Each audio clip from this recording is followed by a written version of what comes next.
So, situation in our base. We have a rail network. We have the first 4 science packs completed. We have a rapidly dwindling iron mine here, but we have more iron coming in by a train. I think where we actually left off was setting up advanced oil processing.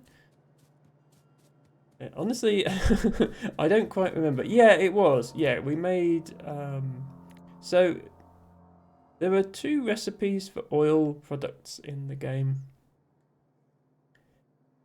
There's the basic oil processing, which is this one, which just gives you petroleum gas. And then there's this advanced one, which also requires water, which gives you more stuff per unit of oil, but it gives you 3 different products: heavy oil, light oil, and petroleum gas. And if you want to use the heavy and light oil for anything, you have to process it further. So what I've actually set up here is actually, yeah, it's already jammed. It can't make any more petroleum gas because its light oil output is full. So we need to break the heavy oil down into light oil, break light oil down into petroleum gas, and then we can use it to make stuff. So I'm going to go ahead and set all that up. Altibago says, okay, actually here, didn't claim flour after just waking up from a quick nap. Nope, could never be me. It's okay, Tibago. I fell asleep when I was supposed to be streaming, and it was very embarrassing because Ophelia was waiting to raid me and I wasn't there.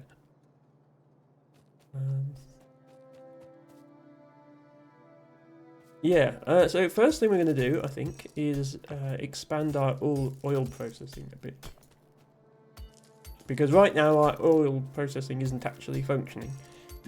We're not making, you'll notice we're not making any plastic.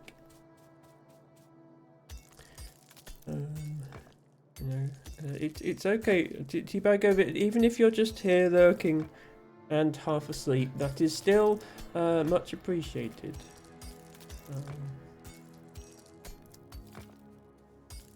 Yes. Don't forget, everybody, to claim your flowers of the day.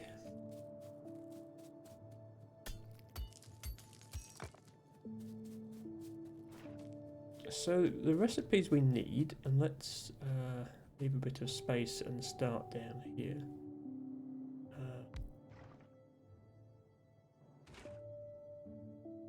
There's this recipe here which takes water and heavy oil and produces light oil, and then there's another one that takes water and light oil and produces petroleum gas.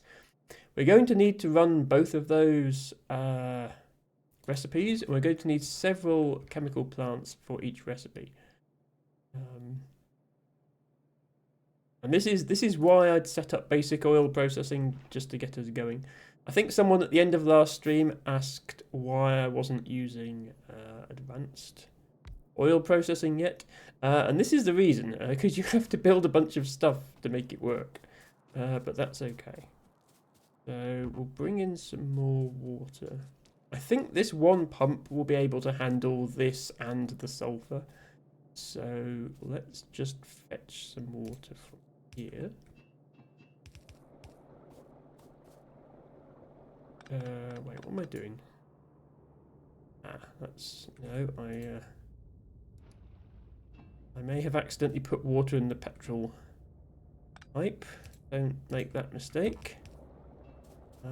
This pipe is showing blue now. I don't want it to show blue. I want it to show. There we go.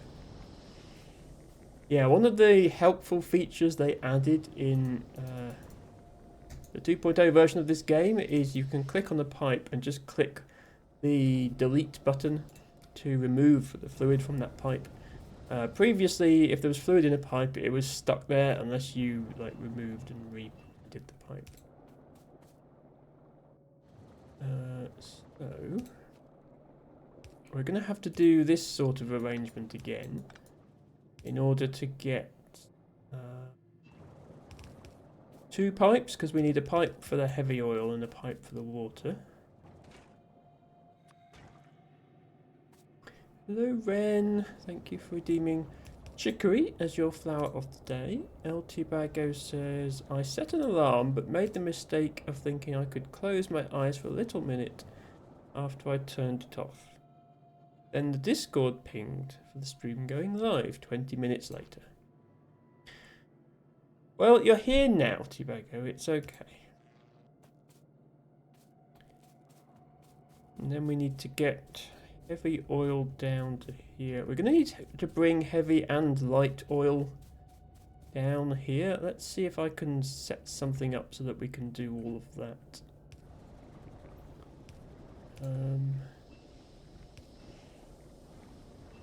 This is going to be the light oil.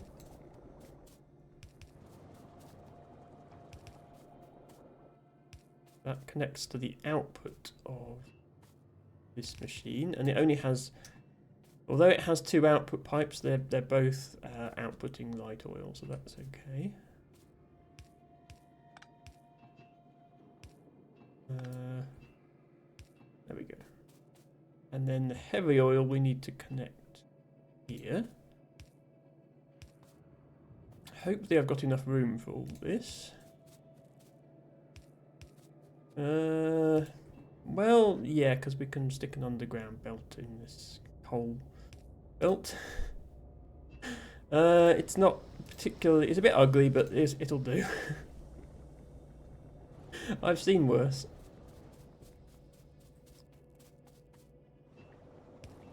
So now we have heavy oil going in, light oil coming out, and then we need the other stage of the process, which is turning the light oil into petroleum gas. I think I can just put this stage sort of here, and run the light oil straight across, and then we just need more water. If I make that like that, so there's a hole, we can put the water pipe through and power everything. Oh, I need lights. I always forget to make lights because I usually play with a mod that just makes everything brighter. But it is nice to be able to see what you're doing.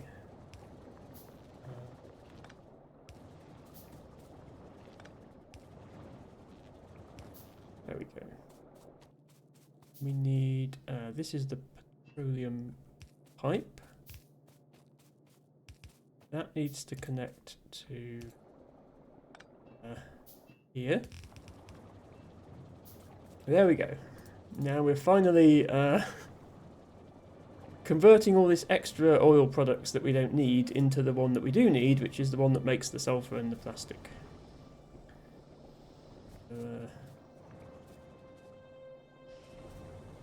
Oh, this is not making anything now. There we go. That's our plastic production back online. And my goal for today was going to be to try to get to yellow science packs, but I did also want to make robots. And I think it makes sense to make robots first before making yellow science, because the recipe is easier. And robots are going to be very useful. There are 2 types of robot in this game. There are construction robots and logistic robots. Construction robots build things. Logistic robots carry things around so they can bring you items so that you can then build things yourself. So they're both useful, but for different reasons.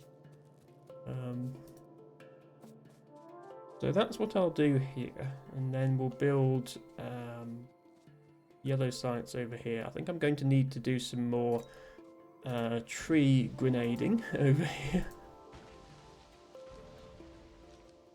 Poor trees don't know what hit them.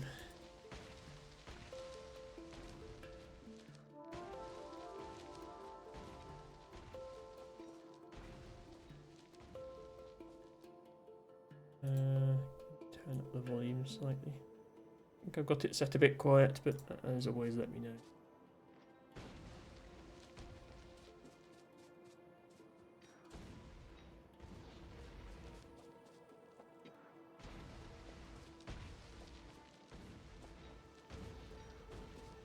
Right, that should be enough space. I hope it's enough space. Hopefully I don't have to remove this cliff. There are ways to remove cliffs, but I haven't actually researched them yet.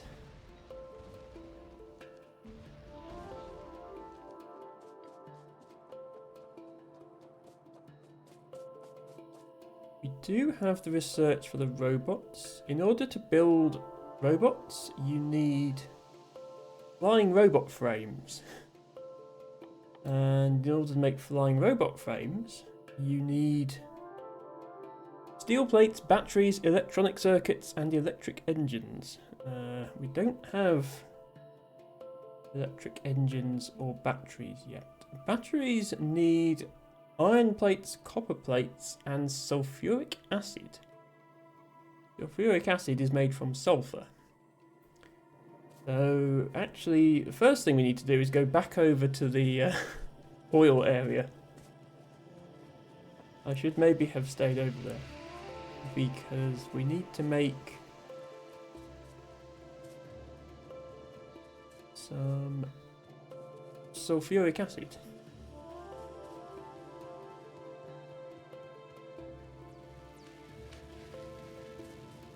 At the moment, we have sulfur, that's this yellow stuff going up the belt here, which is needed for blue science.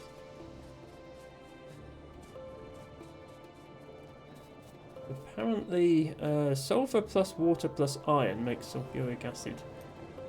Which, given that we already used water to make the sulfur, I'm not sure why we couldn't have just put a bit of extra water in here, but never mind. So, let's split off the sulfuric acid and bring it, the sulfur rather, and bring it this way. Put up some more chemical plants.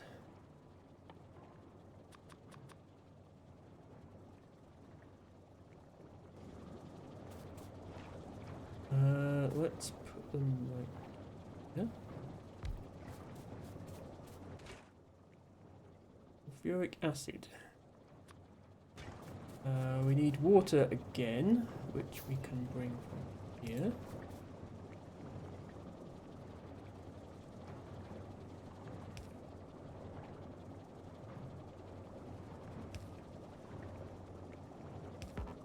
But we also need sulfur and iron, so we're going to need to do that trick where we have an underground belt here to give us space to put in some inserters to pull in the non-fluid ingredients.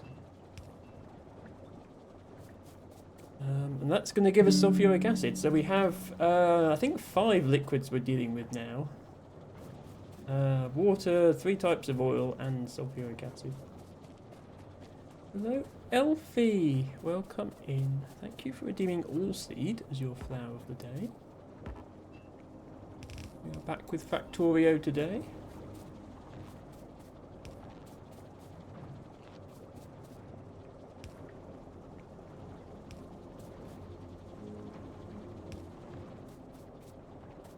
And this belt is actually not going to be sufficient on its own. We need iron as well. And we probably need quite a bit of iron because we need iron plates to make the sulfuric acid, and then we need more iron plates to make the batteries. And the batteries also need copper plates. So what I'm going to do is I'm going to run a belt of iron and a belt of copper down to this area. Thank you for those hearts, Elfie. That's so nice. We have copper and iron right here. So it would just be a case of adding another belt to this spaghetti that we're creating here. I think sharing a belt is going to be okay. We can always upgrade it later on to a fast belt if necessary. So let me think how I want to do this. I want to have a belt here that's half copper and half iron. Maybe.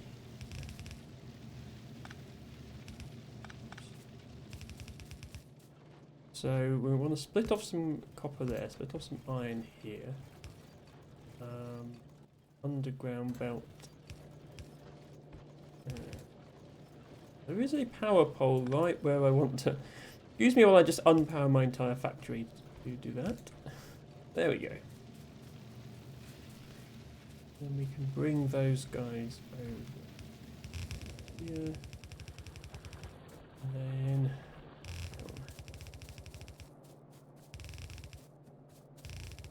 And I didn't bring enough belts. Whoops! That's going to be one of the benefits of building logistics robots, is what you can do with those is you can have them bring you items if you run out. So if I ran out of belts, I wouldn't have to walk all the way back here.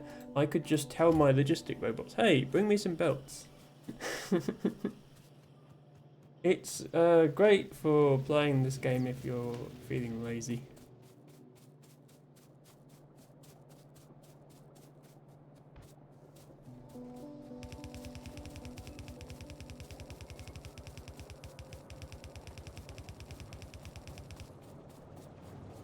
Okay. Then we need a belt here which needs to contain just sulfur and iron. So I'm going to use a filter splitter to filter just iron onto half of this belt and put the sulfur on the other half. Like that. And once this is full of iron, see there's no filter on this side, so the iron will come out this side as well, but this side has to fill up first, and then the iron will overflow. Oh no, it won't. Oh no, I need to solve that by doing this.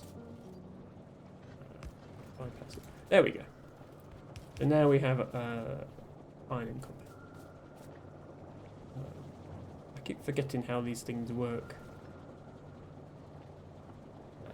And then down here we need to build batteries, and batteries are also made in these chemical plants, not the assemblers. There are assembler recipes that take fluids. I just get an assembler. For example, concrete. Yeah, concrete needs water. So you see, if you set the recipe to concrete, you get a little pipe appears on the side of the assembler to put the water into. So I think the distinction between which recipes require chemical plants and which ones require assemblers is a bit arbitrary, because batteries also require a mixture of fluids and not fluids. But I guess it just means we've got more buildings to play with. Let's go down to about there. Set up batteries. That's not batteries, that's sulfuric acid again. Batteries. There we go.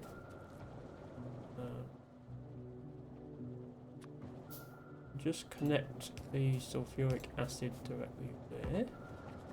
And once again, we have to do the same trick where we do an underground belt here to leave space to insert non-fluid ingredients. Those being these two, iron and copper.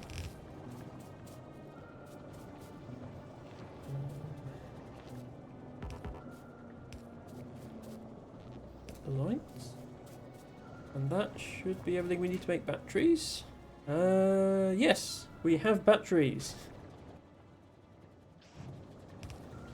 Let us then have yet another belt.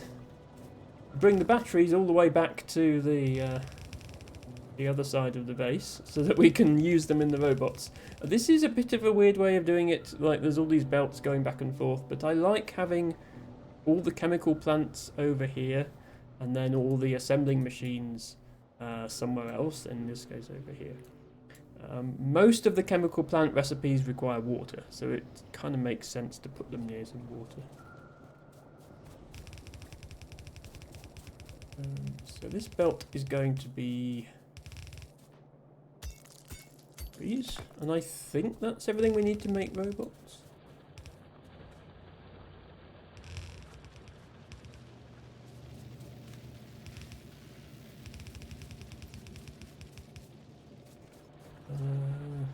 Yeah, where do I want to put batteries on the bus now?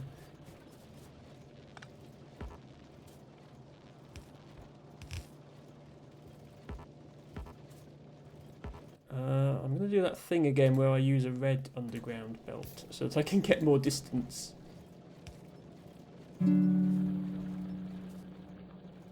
Hello Starcasted, welcome in. Thank you for redeeming Red Clover as your flower day. Hope you're having a good Sunday. We are playing Factorio today. Continuing from last stream where we got as far as Purple Science, we are just setting up some production to make robots. We've got batteries just here, and I need to make the robot frames.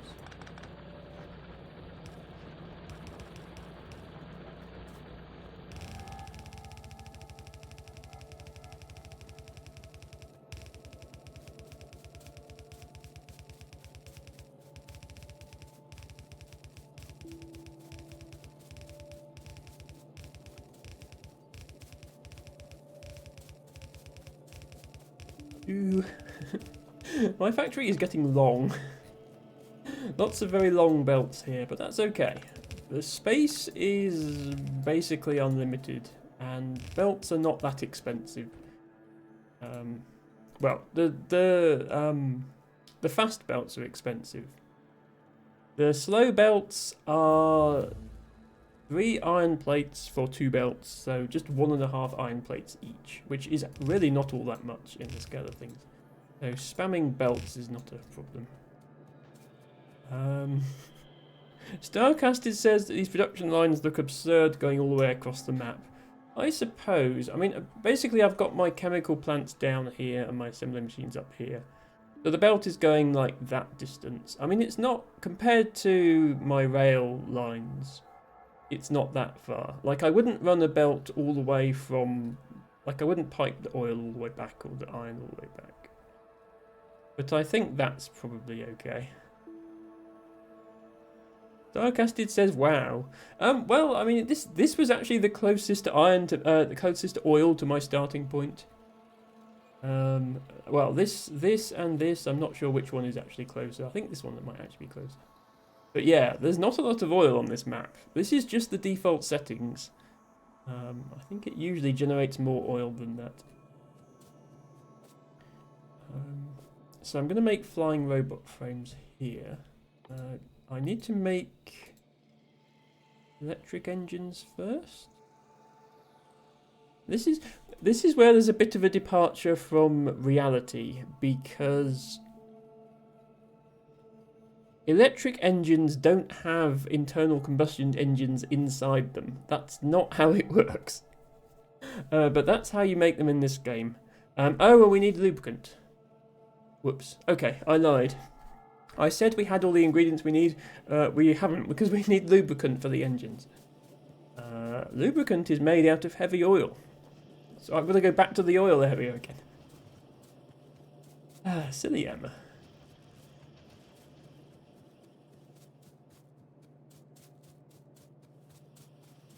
Okay, this should be the last oil product we need to worry about for a while.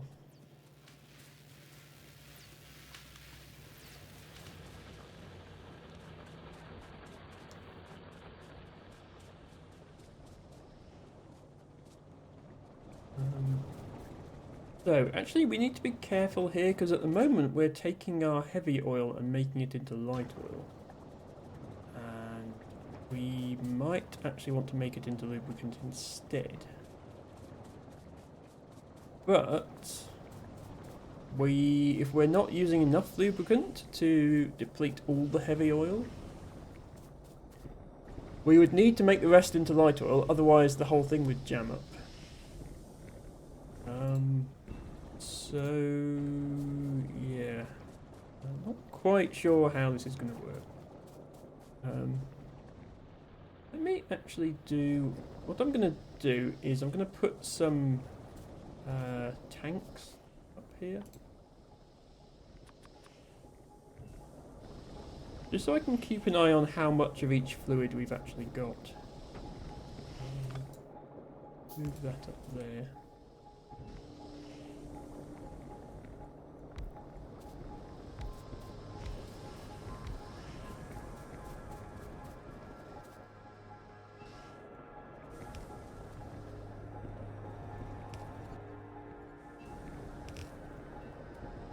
I can hover over this and see if we have a surplus of any particular fluid. At the moment we don't have a surplus of petroleum because we're making it all into plastic.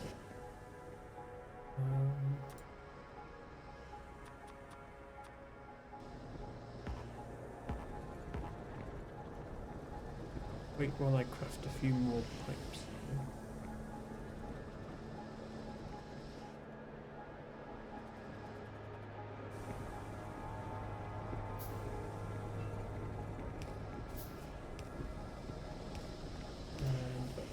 I'll need to make this water pipe an underground so it doesn't interfere with the okay. Yeah, see, we do have a surplus of light oil. Probably means we don't need to be making our heavy oil into light oil. Or alternatively, we need to make more light oil into petroleum. This is a part of the game where it's like you've got to try and balance the fluids. It's easier to work with items on conveyor belts than it is to work with fluids, I think. Let's make some more light oil to petroleum gas reduction.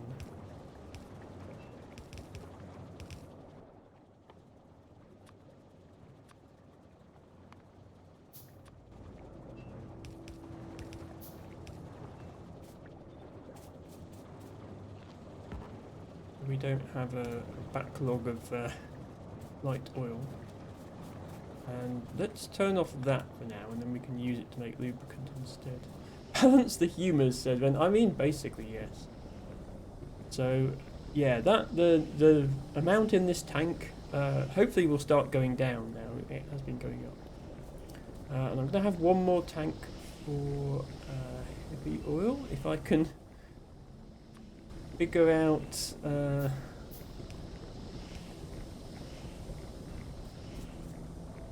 can I get another pipe in here? Possibly.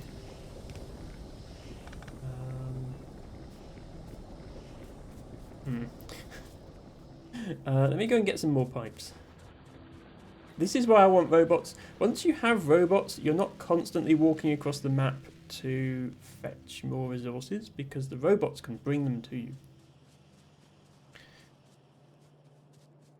Altibago says, you would think having electricity wouldn't need oil for lights. I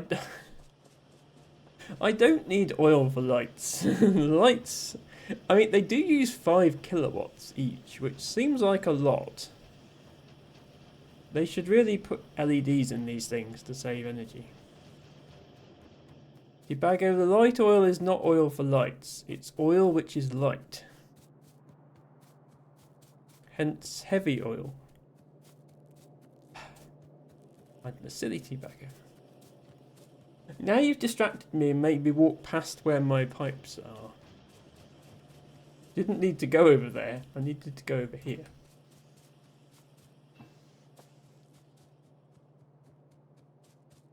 Oh, also, tip, if you have to walk a long way, if you run on top of a conveyor belt, you run extra fast. Compare this walking speed to this walking speed. And if you use the fast conveyor belt, you run even faster.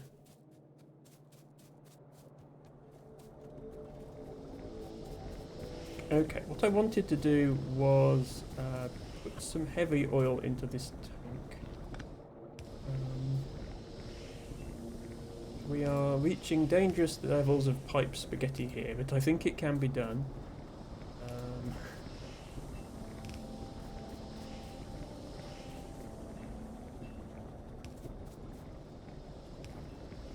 With the aid of an underground belt on this here. There we go. Okay, we can now keep an eye on how much of each thing. I suppose we might as well keep an eye on how much crude oil we have as well. We know we have a backlog of that, which is good. We want a backlog of that. And we have some heavy and light oil. And yeah, we want there to be a backlog of heavy oil because we're about to go and make lubricant production. So this should be the last oil thing we have to make, I think. So yeah, we won't be going any further than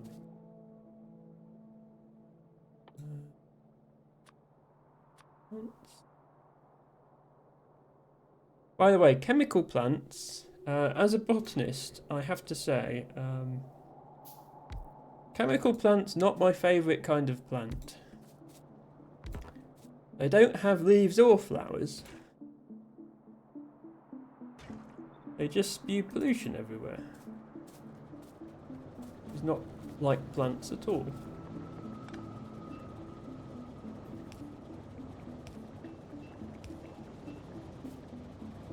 Okay. I'll bring this down and connect it here. Oops, not like that.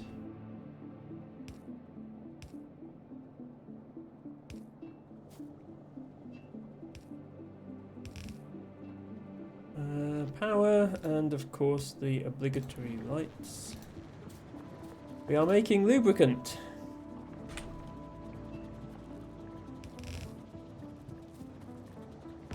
A very important fluid, I'm sure you'll agree. And then we need to take that all the way up here and along here to where we're building our electric engines, which is a bit silly, but if we made the electric engines here, we'd have to take them all the way up and across. So there's no escaping that problem. Darkcasted, what are you crying about? Are you crying about the lube? Did we not use enough?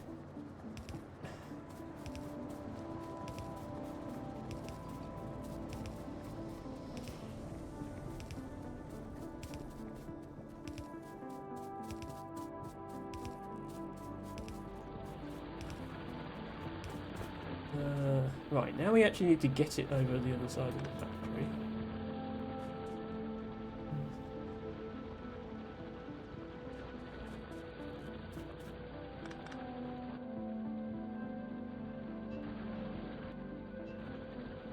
Let's do... this is not very neat, but I don't care. Let's do that. Bring it over here. We can just barely squeeze it past our science labs.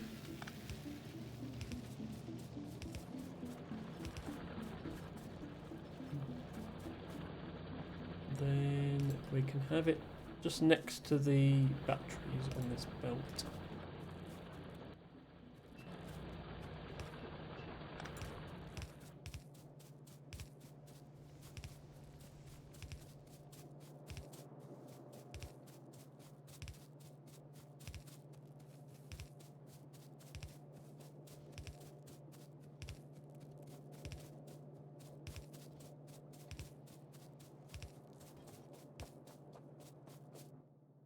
Have I run out of pipes?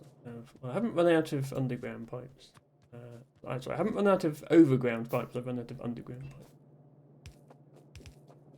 This is neater because you can't walk through a pipe. You can walk over a belt, but you can't walk through a pipe. So doing a long overground pipe, it kind of is fencing off part of your base, which is a bit awkward. Then we need... to actually produce the electric engines. So electric engines, lubricant, electronic circuits, and engine units. We are already automating engine units for Blue Science, so we have those. And yeah, I might actually... Yeah, let's move these across a bit further than normal, because we need space for the pipes. Starcasted was crying at me saying chemical plants were my least favourite plant. Well, I'm a botanist, you see. So I'm a big fan of plants. Just not that kind.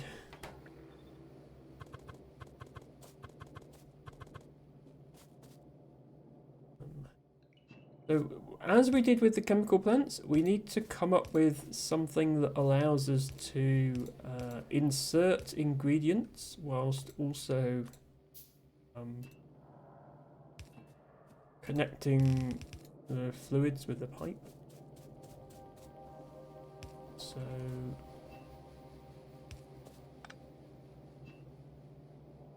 Why are you blinking? Oh, it's blinking at me because it's finished the research. Okay, I'm just going to queue up some random researches that I probably don't need yet, just to give my factory something to do.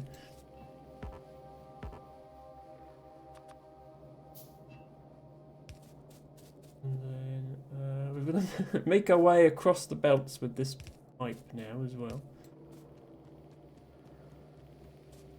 I should perhaps have left some more spaces to make it easier, but oh well. I'm not going back to change it now.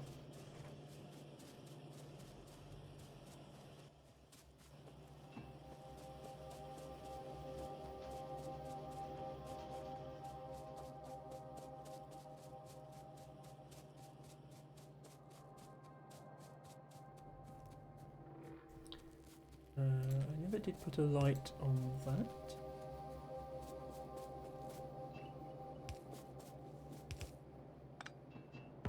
There we go. Okay, we have lubricant. We need engines and electronic circuits. We need twice as many circuits as engines, but it takes 15 seconds, was it? No, 10 seconds. 10 seconds per engine. So I think one belt will give us enough of both ingredients.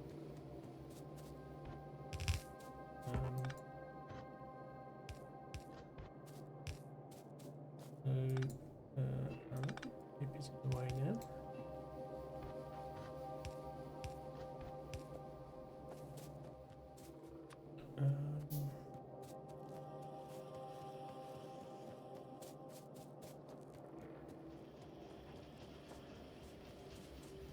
The other thing that can make you walk faster, by the way, is putting down concrete. Concrete gives you 140% walk speed. So I think often towards the end of the game, I'd like to just coat the entire base in concrete. Not quite at the point of having enough spare production to be able to do that, but maybe we can set up concrete production as a thing in a moment.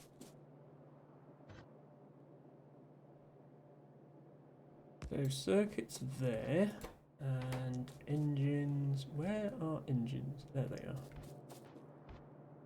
Bring the engines here, put them on the other side of the belt.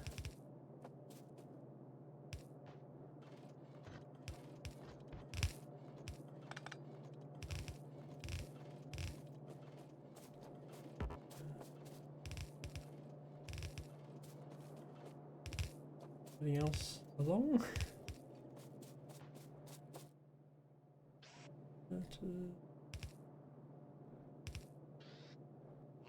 Our lights, camera, action. Yeah, we're now making electric engines. Is good news. Starcasted says, where do the items go at the end of those belts? Well, they just sit there. Somehow the belts are still moving underneath. I don't quite understand how that works. But yeah, these items are all sat here because we're going to need them for future recipes. that we haven't made yet. So they will be going to places over here that I haven't built. For example, into the flying robot frames, which will be the next thing I'll make.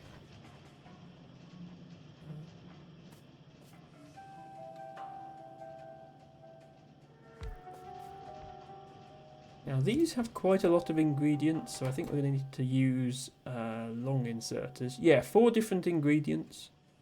Steel plate battery, electronic circuits, and electric engine units.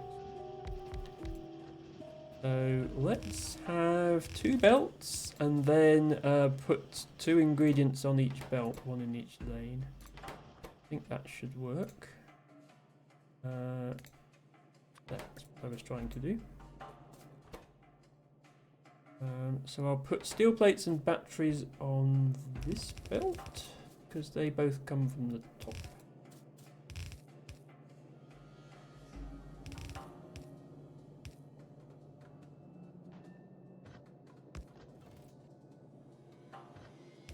And yes, there are even more things that need steel after this.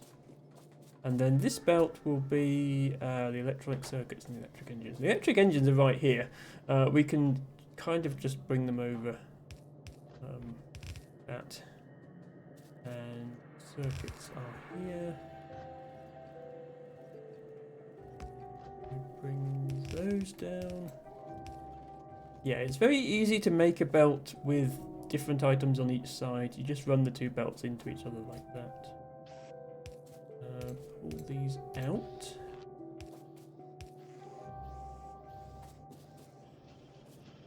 And that should be everything we need. And we have to make long inserters, because these inserters can't reach that.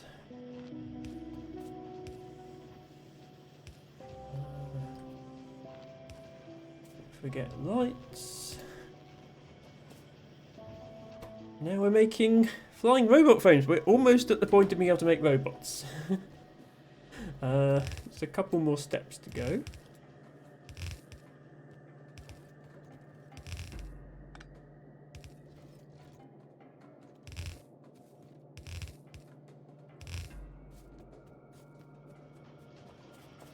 Well, actually, yeah, the next thing we can do is make the robots. However,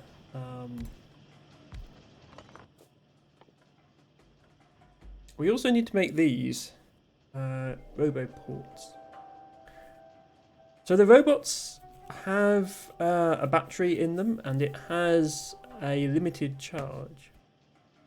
When that charge runs out, the robot has to go and recharge itself, and to do that it goes to a roboport. Roboports are very expensive. They need 45 steel, 45 gears, and most importantly 45 advanced circuits. Advanced circuits are quite expensive. Fortunately we have this belt here with a bunch of advanced circuits on it, so I can just grab 45 of them.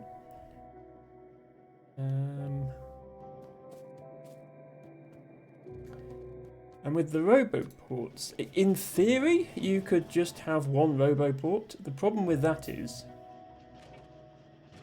when your robots run out of power, they have to go back to a roboport to recharge. Each roboport can only charge 4 robots at a time. So, if you want more than 4 robots, and you don't want to have like a robot over here run out of battery and have to come all the way back to recharge, you basically need an entire network of roboports covering your whole base. And every one of them costs 45 advanced circuits, so they're very expensive. So to start with, I think I'm just going to make them manually when I need them. So here I will make logistic, and then I'll also make construction robots. Robots are really fast to make. It only takes half a second to make a robot, as opposed to 20 seconds to make the frame for the robot, 10 seconds to make the engine for the robot. So we only need 1 assembler of each type, I think. That's going to be logistic. We can put construction over that side. They do need advanced circuits, and they need the flying robot frames. So bring the flying robot frames up here.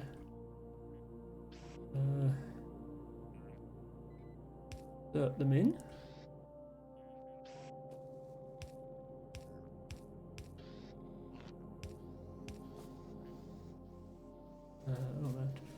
Out of pylons.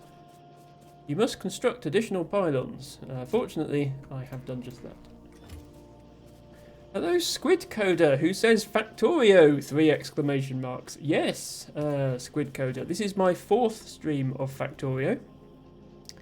Last stream we made it as far as purple science. Today we are doing robots and then yellow science. So, I hope you're having a good weekend, Squid Coder. So there's our robot frames. Then we just need advanced circuits. There we go.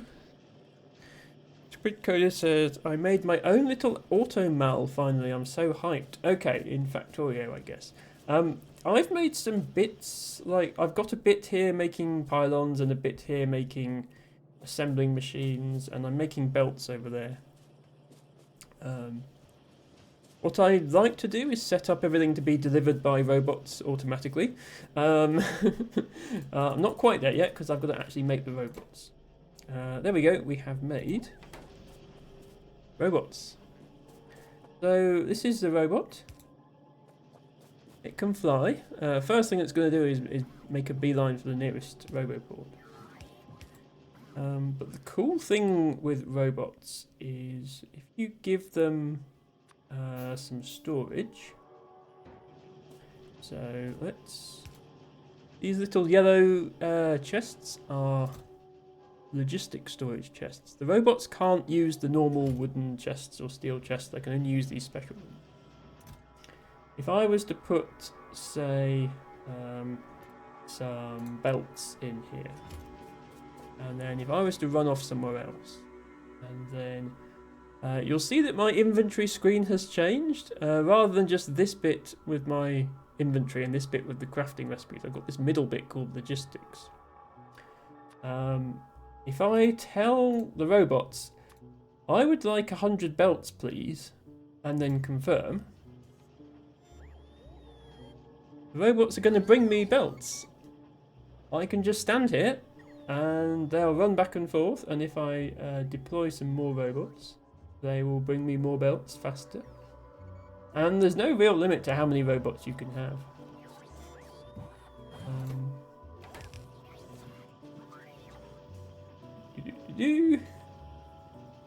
There are also researches to upgrade robot speed and stuff like that as well.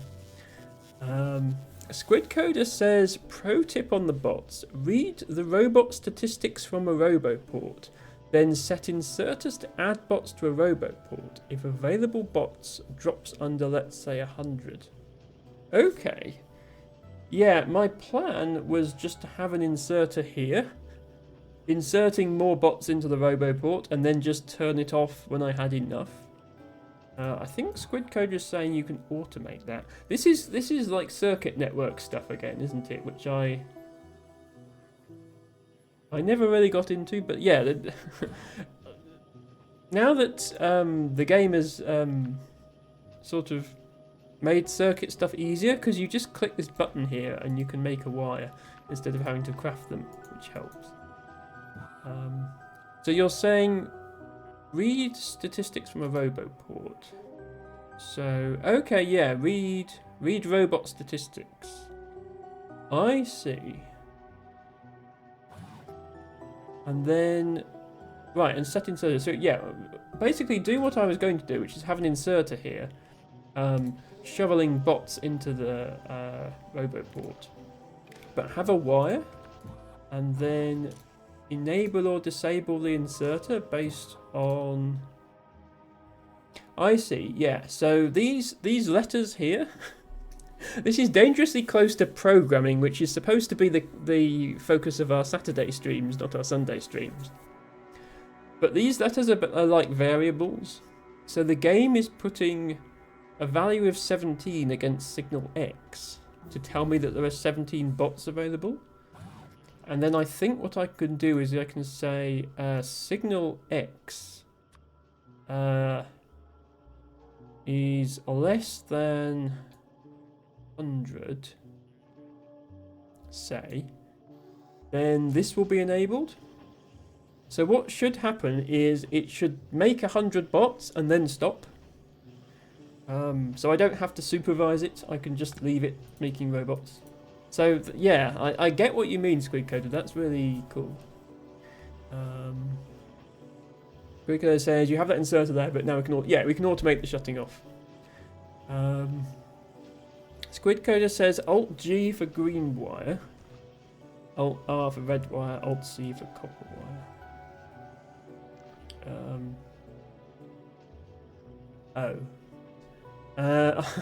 Unfortunately, Alt R is mapped to NVIDIA GeForce Performance Overlay, and is just popping up my GPU stats on an overlay instead of changing to red wire. But yes, I see what you mean.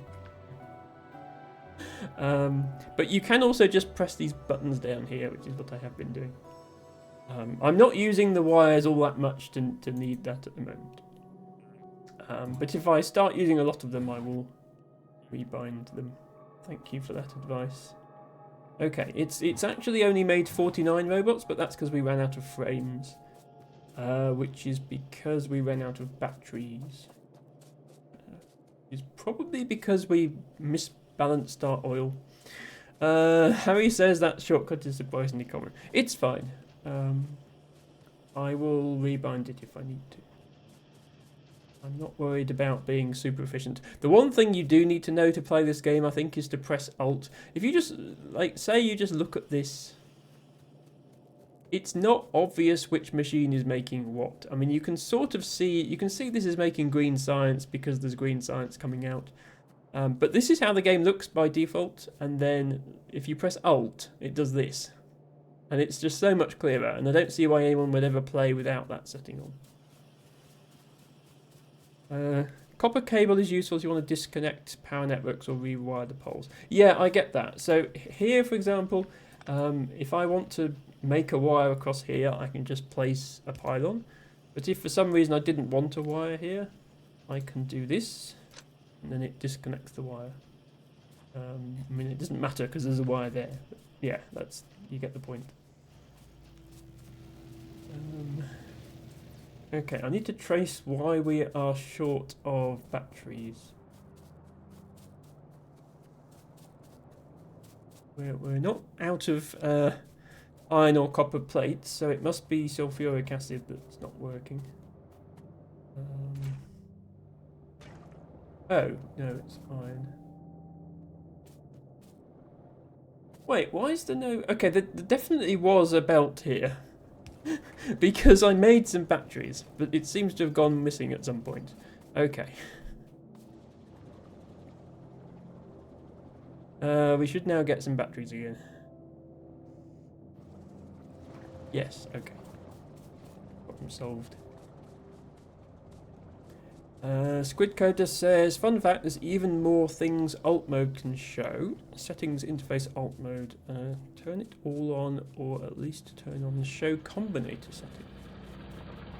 So people use constant combinators as labels, so that helps you see them. Okay, so yeah, so the things I know about alt mode is it will show you where the miners are going to output with these little arrows, and it shows you which, what item machines are making, so chemical plants, furnaces, assembly machines. I didn't know it could show other things. Settings, interface, alt mode. Oh, inserter, combinator beacon. Don't have any beacons yet. Oh, I see. So inserter arrows shows this.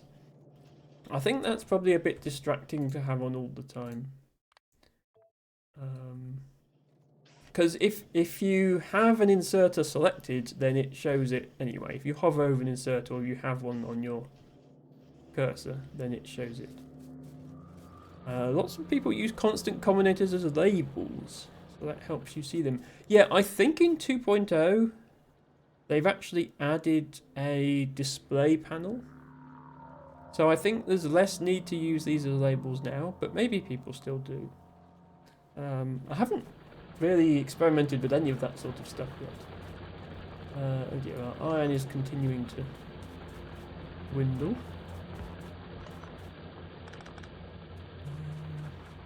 There's our iron train. What's it doing?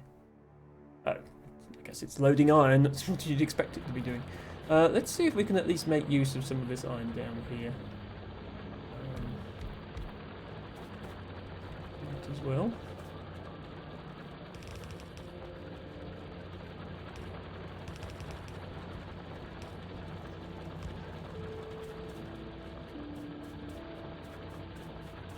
Actually, this bit of iron here as well.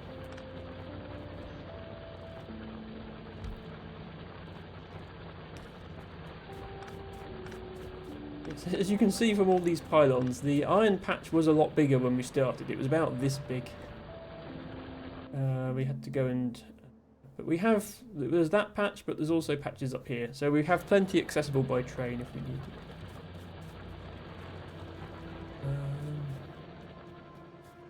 it. Quidcoder says, yep, but old habits die hard. Control and numpad plus minus changes the UI scale and isn't bounded by the 75 to 150%. That would be helpful if I had a numpad. I have one of those 75% keyboards that doesn't have a numpad because I find it more comfortable to have... Basically my mouse is where the numpad would be. But I also don't particularly want to change the UI scale. I realise the UI is going to be a bit small for anyone on stream to see it, but it's like... It's just buttons for me to press to do things. There's nothing interesting displayed down here really. I also added a binding to control plus scroll wheel for that. Nice because I'm far from screen somewhat. Yeah, no, I can see how that would be helpful.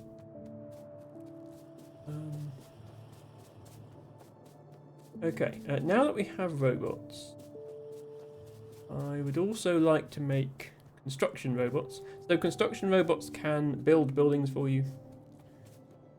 Can be very convenient. And I suppose we can do the same thing, but use the Z signal instead of the X signal to feed in just 100 construction robots. So they're similar to these ones. They use flying robot frames, but they use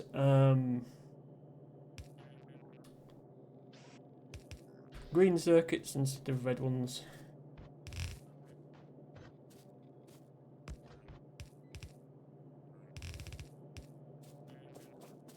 Let's put this inside to here, just for neat. And then, yeah, if I do the wire thing again then, and then have this, but have this be Z less than 100, that should also give me 100 construction bots.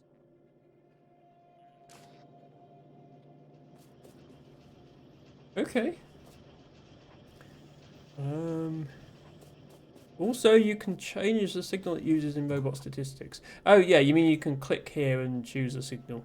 Yes. Well, I don't have any particular reason to change it, but yes, I see that you could do that. Might be more clear if it was, let's say, the corresponding bot. That's true, actually. Yeah, you can use items as signals, can't you? You're not living. So you, the game gives you like these letters as variables. It also gives you colors and directions. But you can also just use any item as a signal. So yeah, you could use, you could have the logistic robot icon be the number of logistic bots, and the construction bot icon be the number of construction bots. I suppose because they've got separate signals for available and total, why they did it that way. But yeah, you could do this, and that would be equivalent. So here, the construction robot, it's not actually counting the construction robots. There is a signal called construction robot. That's the name of the variable that's being used, being sent across this wire to the inserter.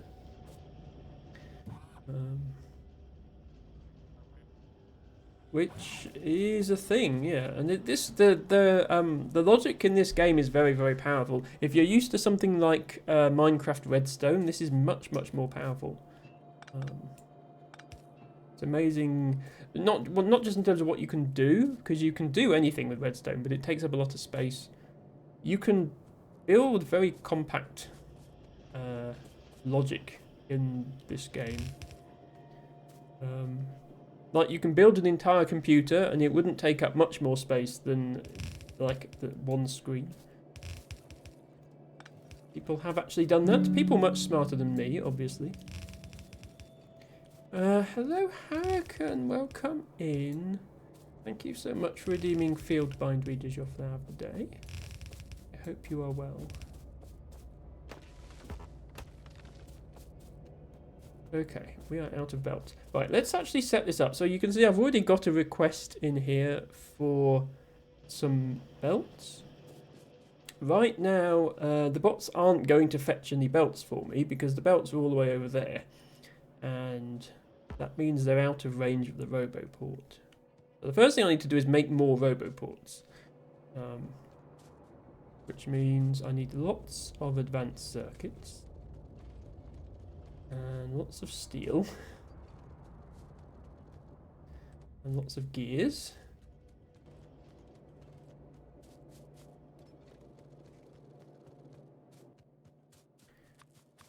And then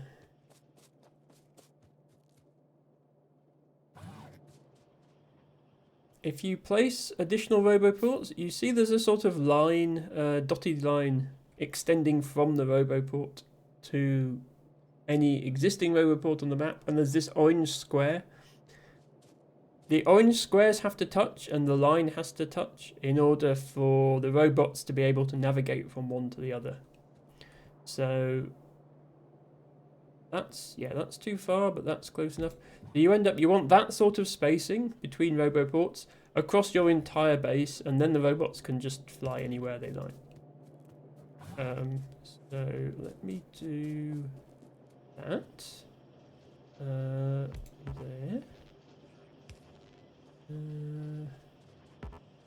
We'll probably need a couple more so that they can get over to where the belts are stored, and then they can bring me belts, and then I don't have to keep running over there. I mean, I still have to keep running over there for everything else, but they can bring me belts at least.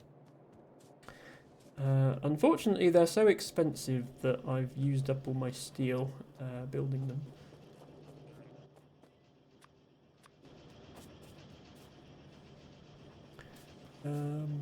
Squidcoder says, recommend you research bot speed 1 and 2 at least. Yes, I will be researching all the technologies eventually. There, and then finally, yeah, that's just not quite in range. One about here, and then the robots. There's actually, I think, a thing on the map. Yeah. There's a thing that shows you the coverage area of your robots. So anything within the orange squares, logistic robots can pick up and carry around. And anything within the green square is the radius of construction bots. So I can build anything within the green square, and I can move anything around within the orange square. And eventually you'd want that to cover your whole base. But we're not quite there yet. Hello Liari, my favourite penguin. Thank you for redeeming Chicory as your flower of the day. Lovely, lovely pale blue flower. I hope you are having a good weekend. Oh, I just realised, yeah. Like, why is this Roboport taking so long to build? And it's because I didn't have enough circuits. So, right. My character was making the circuits manually, which is a bit slow.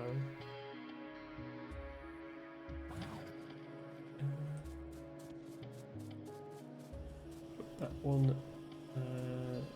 I want to put them as far away as I can so that we minimise how many we need. There. Now, if I replace... if I replace this iron chest with a logistic storage chest, then the robots, here they come, yep. The robots will come to give me the belts.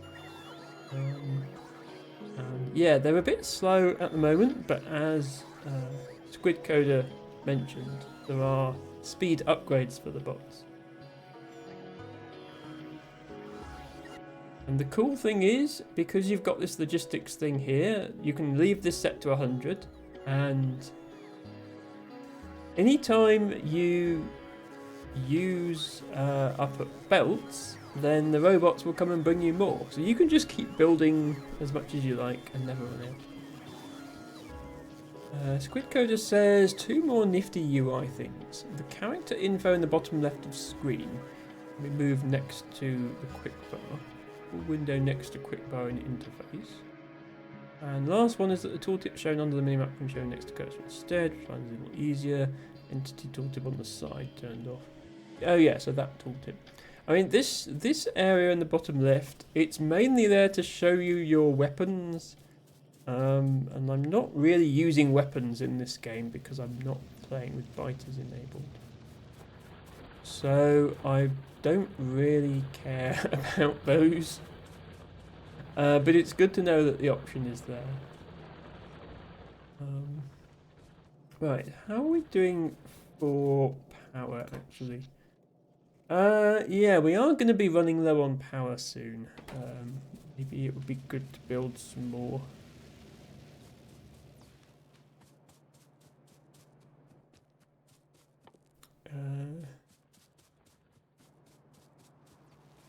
I haven't automated things like coal power plants stuff. Steam engines, boilers, all that stuff. I didn't bother automating because it seemed like there was much point. It doesn't take long to craft some. I have enough iron.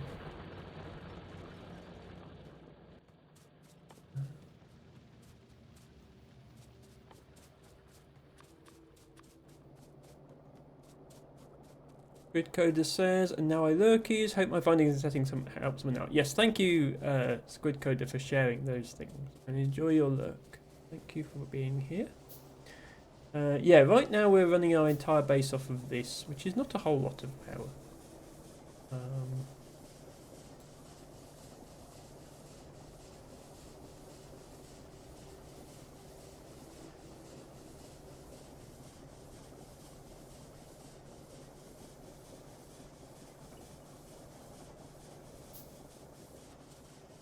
Now, I think one of these pumps can support like 10 or 20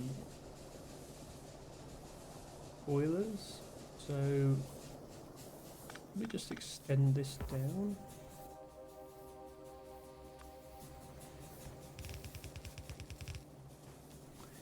Put some more in here.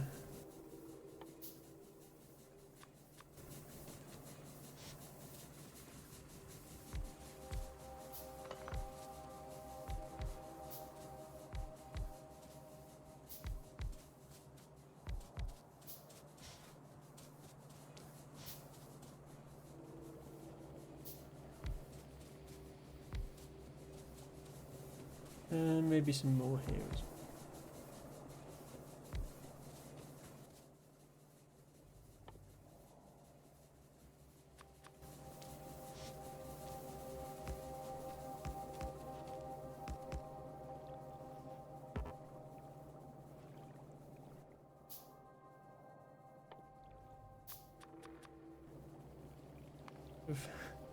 Pipes. If only I could plan ahead with these things.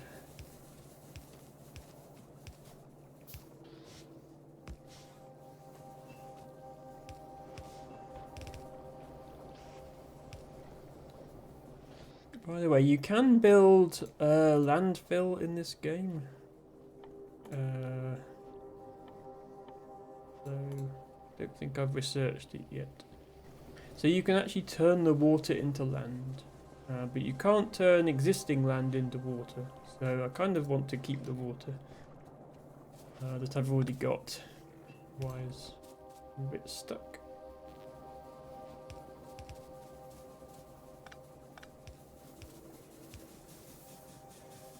Put in further over.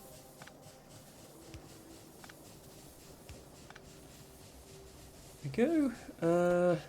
Yeah, this should solve our immediate power problems.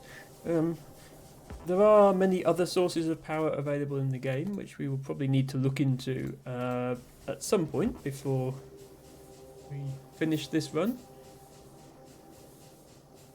There is solar power, which is good because it doesn't require any fuel, but it only works during the day, and solar panels don't produce much electricity. You need to cover huge areas with solar panels.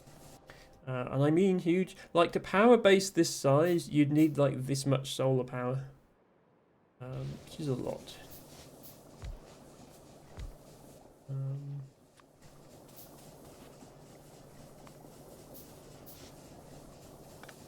And then there's nuclear power.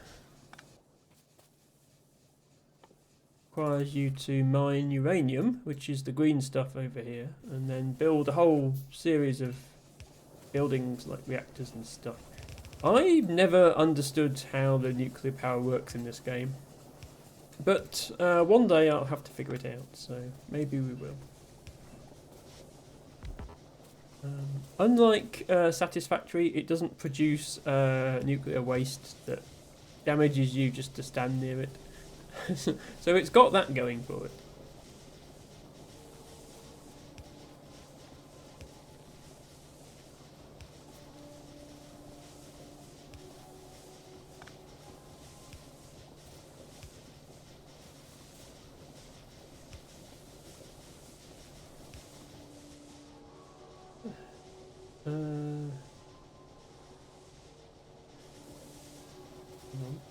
No, these lights are not equally spaced. That's going to annoy me. I don't fix it.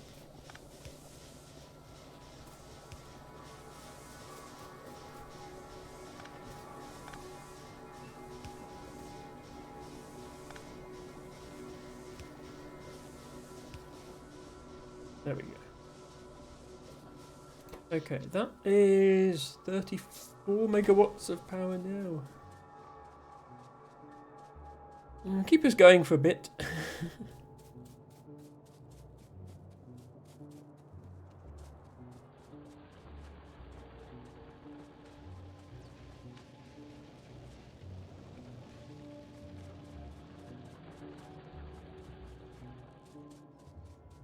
Let's start thinking about how to make yellow science.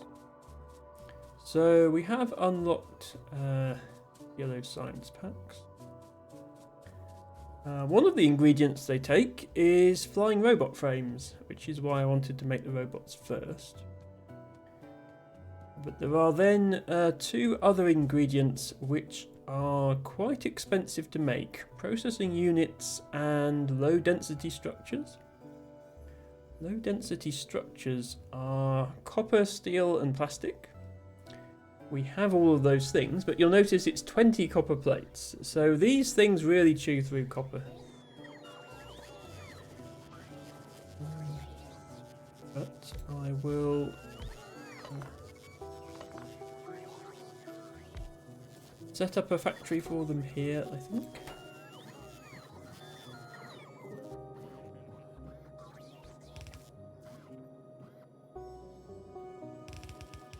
Copper. And then there's so much copper needed that we can probably just do one belt of copper, and then another belt can share between the steel plates and the plastic bars.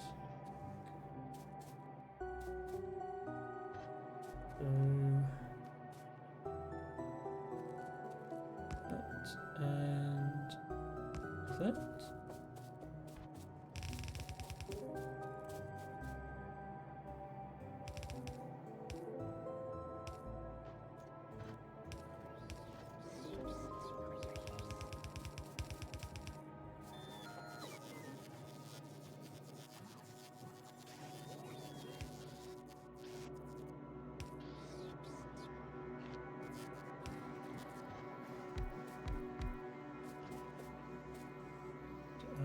might even want to use a fast inserter for the copper, because there's very much of it.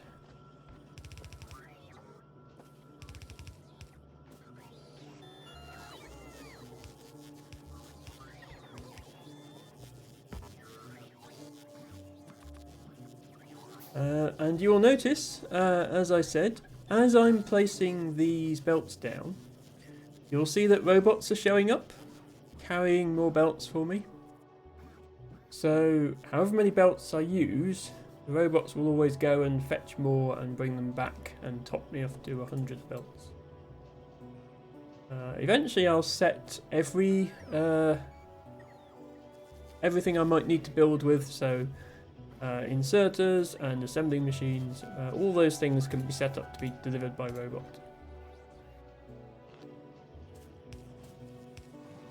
And then I don't have to keep running back to fetch things.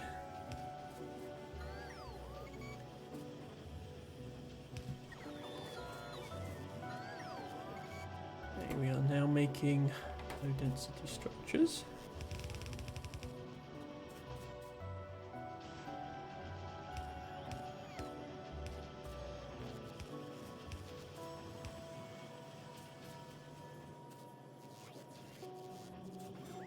Also, we do need to. We need to actually keep hold of these flying robot frames because they're going to be used for the science as well. We're not just using them for robots. So do this. But we have a supply of them coming this way.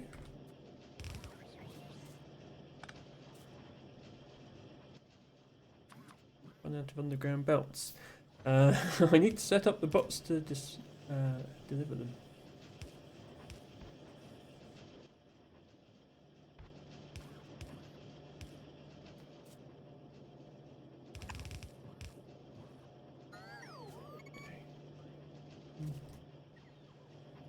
Probably just stick low density structures there next to the robot frames.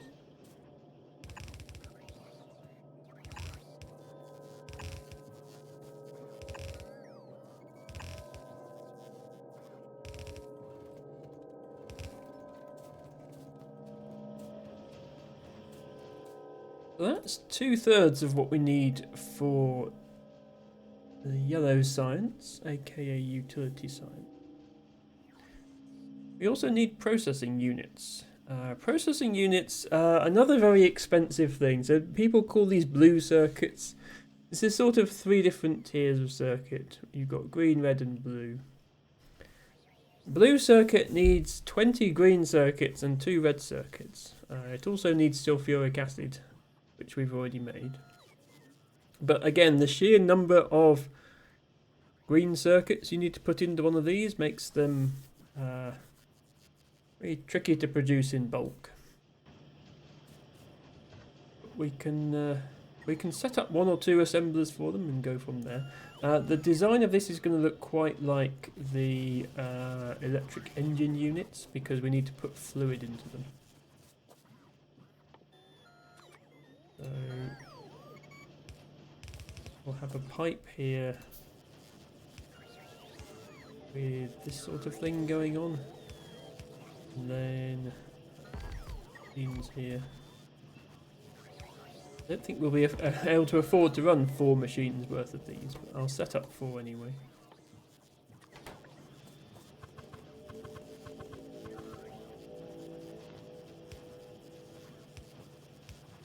And then I think we're going to have a whole belt just for the green circuits because it uses so many.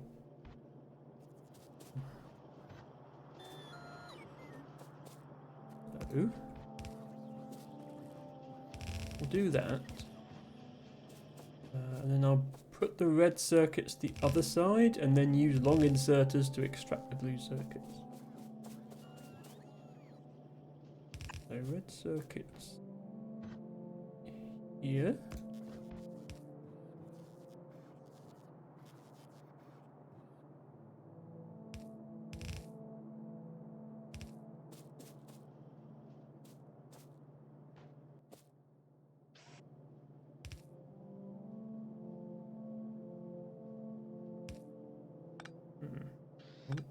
want to need to leave space for an inserter on every machine and also a light. The multiple lights. And then input with this kind of inserter and output with long inserters.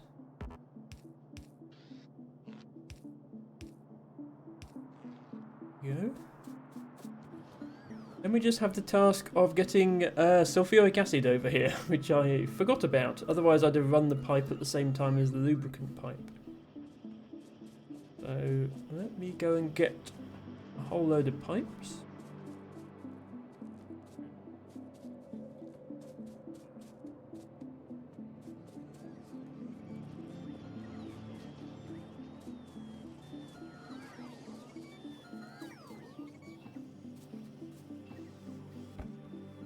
Probably even more than that, actually. Let me extend this to produce more than that.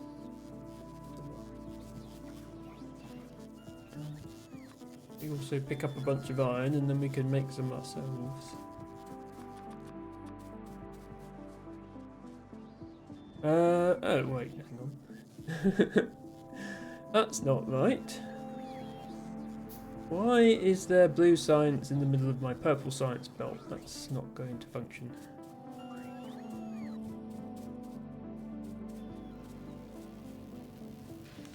You go and sit in the lab.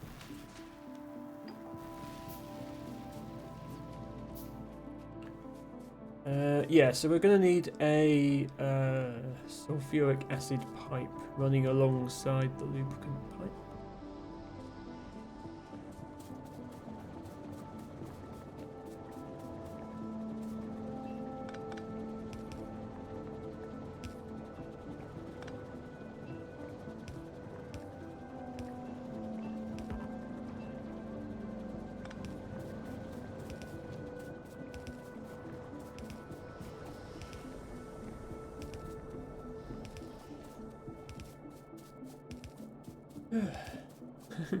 Lots of very long pipes and conveyor belts.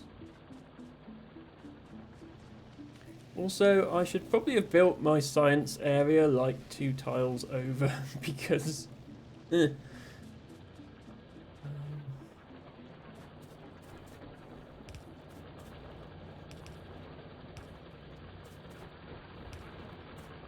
is going to be a bit of a mess, but never mind.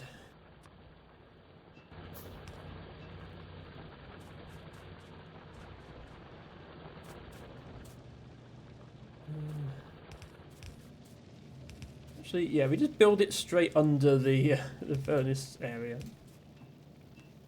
Do it like that.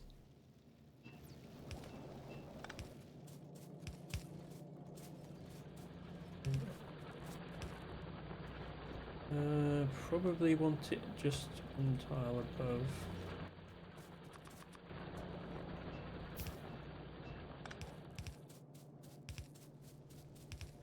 We've just barely got space for everything.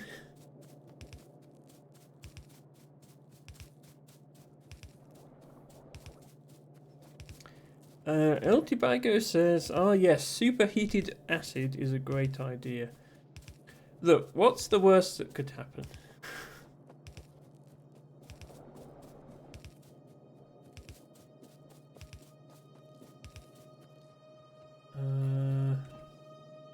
What are you moaning about? Oh, pipeline overextended. No, that's a problem. Oh, I need to make a... Yeah, this is a new thing in 2.0, by the way. It used to be there was no limit to how long a pipe could be. But then they changed it. So if your pipes are too long, it doesn't work. You have to build a pump to keep the fluid going. That like resets the distance you're allowed. And then pumps need power, which means I need to get power to the other side of the belts.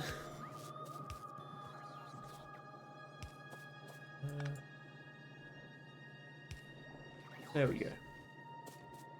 I almost... there was almost space. to get over there, but just needed it to be slightly longer.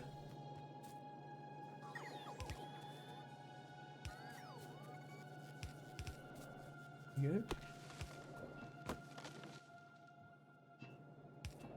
I've brought sulfuric acid all the way over here.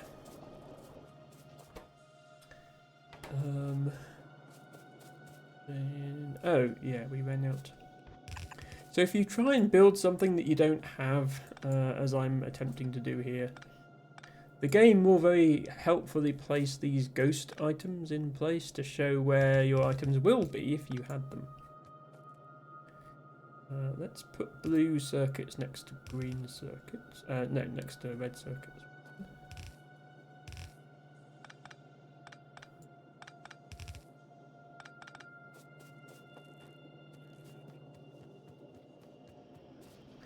But this is a good opportunity to demonstrate construction robots.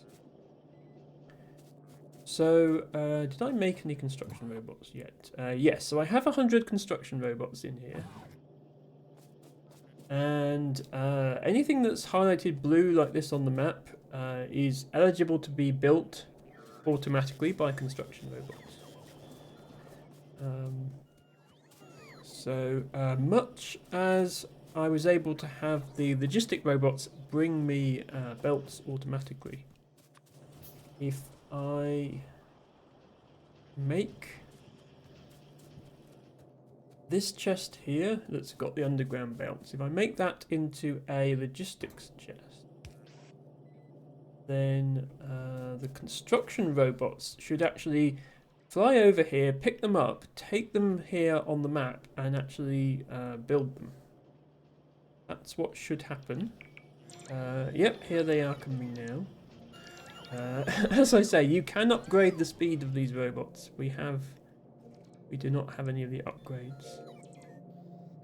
But this all scales up basically as far as you want to. So you can build thousands of robots.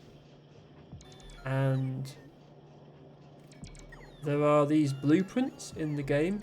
So I could, like, say I wanted more red circuits. I could just copy this and then paste it on the map, and the robots would build it for me. I would not have to build it myself. So you can build entire factories without moving your character from where it's standing. If you have enough robots. So there we are, the robots have built the underground belts for me. So that's a very powerful feature. And in fact, from the comfort of where we're standing over the other side of the base, we can watch the processing unit start constructing. I probably need these to be fast inserters, actually. Which leads me on to another thing you can do with robots. So obviously you can build things. You can also remove things. If I click this red X down here, this is a deconstruction planner. So let's say I decided I didn't want any gears over here. I could do that. And then the robots will pick up. They will actually deconstruct the items. Now there's a problem. Because those belts had gears on them, these robots are now holding the gears and they don't know what to do with the gears. So we do have to give them somewhere to put the gears. If I build an empty storage chest and don't have anything in it, then they should... Yeah, they will actually bring the gears and put them in the empty storage chest. El Tibago says, can you get the robots to make better robots until they get too smart and start taking over and use us as batteries? No, Tibago, this is not the Matrix, this is Factorio. The point of building more robots is to make a bigger factory that can make more robots, to build an even bigger factory to make even more robots, to build an even bigger factory to make science. So once you've beaten the game, what people tend to do if they want to keep going is they make it a contest to see how much science can you produce. Is like a measure of how big your base is. Once you've completed the technology tree, there are infinite researches that just get more and more expensive. So you can keep doing science research forever and just aim for like 1,000 science per minute or something crazy like that. Anyway, yeah, so the robots have dumped stuff in this chest because they don't know what to do with it. I can actually... Yeah, I can do this. I can set a filter, which will tell the robots only put this type of thing in this chest, so they won't try and put like gears in the underground belt chest or anything like that. And if I build... It's basically, if I've already automated manufacturing an item, all I have to do is place the right type of logistic chest instead of an iron or steel chest. And then the robots can use that thing for construction and also for supplying it to me, the player. So I do that. Now the robots are able to place blue inserters automatically. And yeah, so I showed the deconstruction planner. This green one, this is upgrade planner. If I take an upgrade planner and click on a yellow inserter, it's instructing the robots to swap it out for a blue inserter, to upgrade it, and that will tell a robot to come over to here, pick up a blue inserter, go back and replace it. So not only can you build things and delete things, you can even upgrade things without ever having to set foot in that part of the base. So yeah, there it goes with the blue inserters. So we're not quite there yet, but the late game of Factorio is the player just standing in a corner of the base and doing everything from the map view via robots, which is quite cool. So I know I mentioned, there are ways to increase your walk speed. In the end game, you don't actually need to walk anywhere.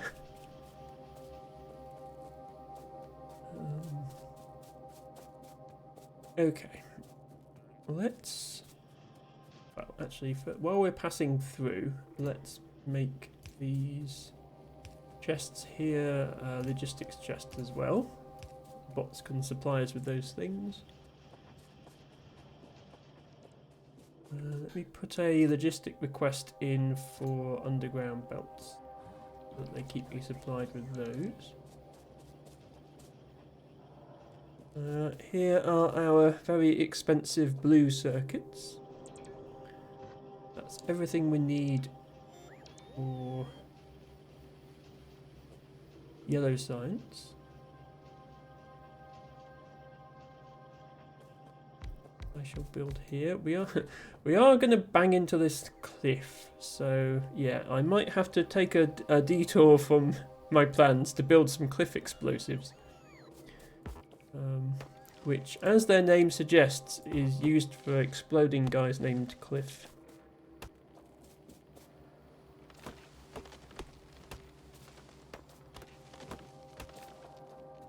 There's actually a cliff here as well. Yeah, we're going to need to do something about these cliffs. And at some point we'll also need landfill, otherwise our belts are going to end up in this pond. Well, we might not need to extend the base that far. So, yellow science packs. These require 3 ingredients. So I'll put 2 on this belt, 1 on this belt, and then the science will come out on this belt. This is an interesting trick.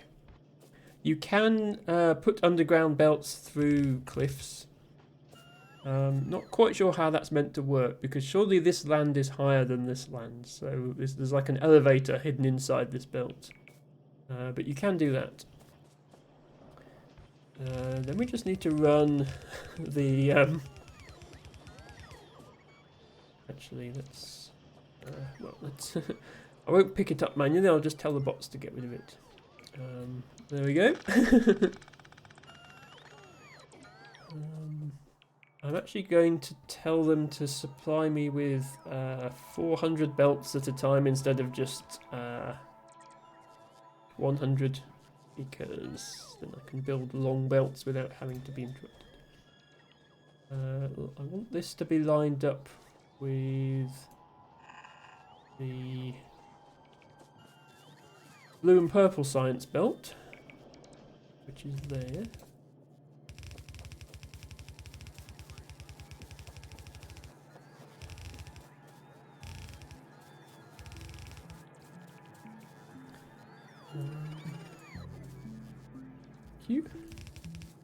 There is another thing you can do. Once you've got construction robots, if you run out of belts, you can do this. So I'm holding shift, so instead of actually placing belts, I'm placing ghost belts, which is an instruction for the robots to please fill in these belts for me. And so I can build where I want the belt to go, and then just have the robots. As I'm manufacturing the belts, the bots will come and fill them in for me.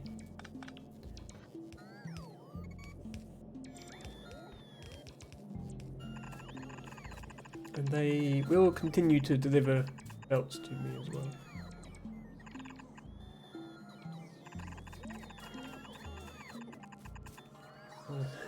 This is why you need the speed upgrade, by the way, because at the moment I'm actually faster than the robots. So if I'm running along, they can't deliver things to me because they're too slow. Once they have a couple of speed upgrades, they are faster than the player.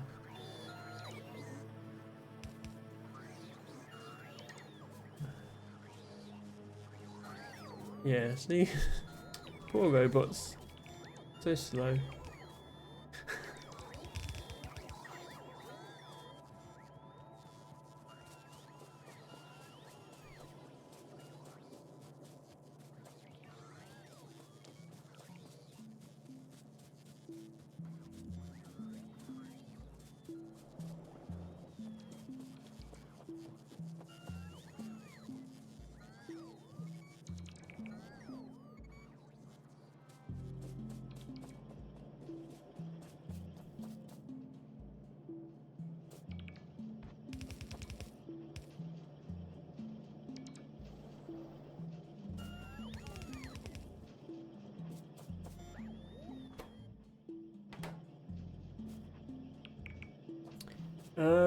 Why are you guys hovering there with yellow inserters? These are the guys who did the upgrades. Oh, not enough logistic storage. But you can put them in the... You can put them in there. Where's that? Oh, that's full because of that. Oh, hang on. Oh, but I can't make space because then the machine would fill it up.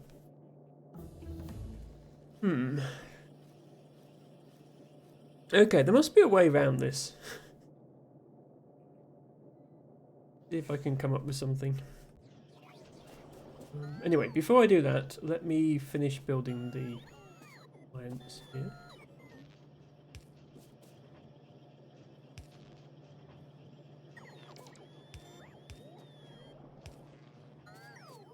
So this belt needs to be the processing units and robot frames, which we can actually just combine onto the same belt.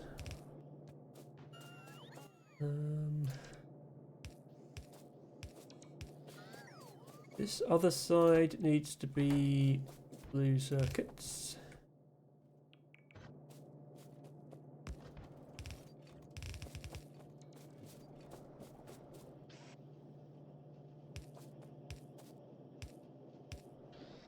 Then long inserter to get them out.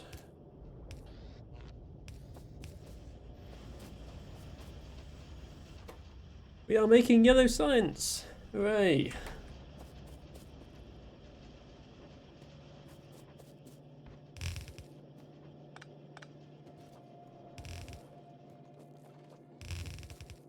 We don't have nearly enough production of our earlier stuff on the left side of the belt to actually maintain yellow science production. You'll notice that we've already completely run out of green circuits. But we've set it up. There we go. Look, yellow science packs on the belt. Why are the lights not coming on? It's dark. Hello, lights? Turned off during daytime. Well, it's quite clearly getting dark. When are you going to turn on?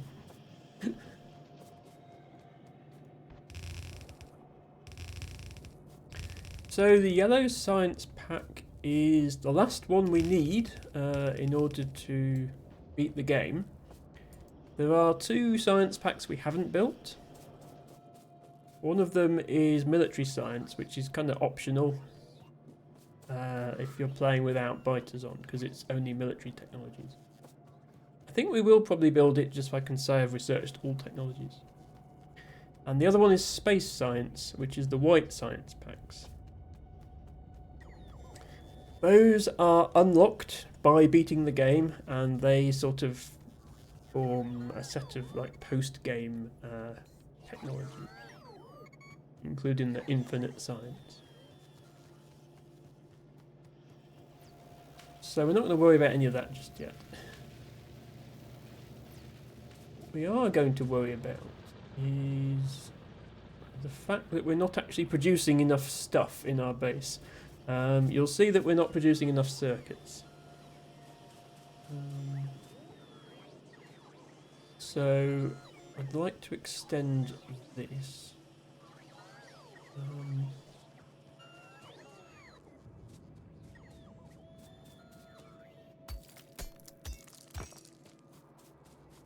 Which means we're going to have to delete some trees.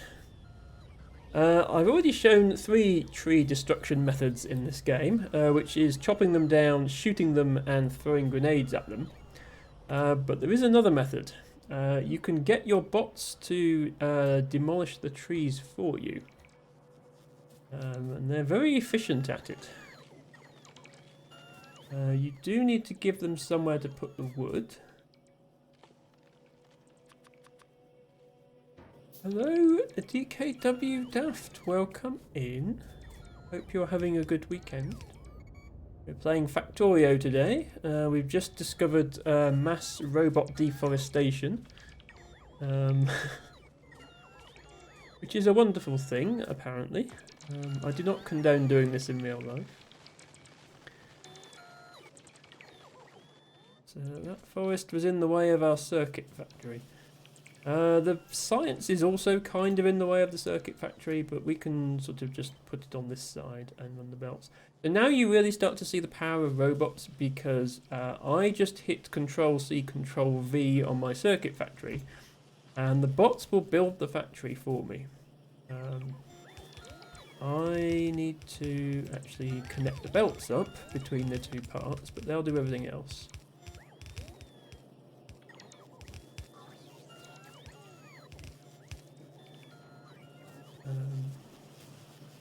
Hello Ratmost, welcome in. Hope you're having a great rat weekend. Let me do a quick shout out to Ratmost, best rat streamer. Be sure to stop by and... Do you know what I just did? I just typed /shoutrat. Instead of shout out Ratmost, I typed shoutrat. It's an insight into how Emma's brain works. Be sure to stop by Ratmost's stream and get your daily cheese. Ratmost, I don't know if you're a fan of Factorio. That's what we're playing today. We have just finished building yellow science production. And now we need to face up to the fact that the rest of our factory can't actually support producing all this stuff that we've added on the end of it, so we need to go back and add more production here. Girl am I, says Ratmost, to which I infer that she is a fan of Factorio. Ah, well, I'm intrigued to see what you think of my base then. I've tried to keep it organised. You can see I've got all the resources going across the top here and all the machines coming down. But there are definitely some areas where spaghetti has prevailed, such as here, for example. And then I've got all my oil products over here. I've just completed construction robots, and I'm just showing off how they can build bases for you. Although it hasn't actually... Oh, I never automated lights. Ah, that's important. I need to automate lights if I'm going to do this. Where would be a good place to put the light? What do you need for lights? Iron, copper, and circuits. Let's put them over here with assembling machines and pylons.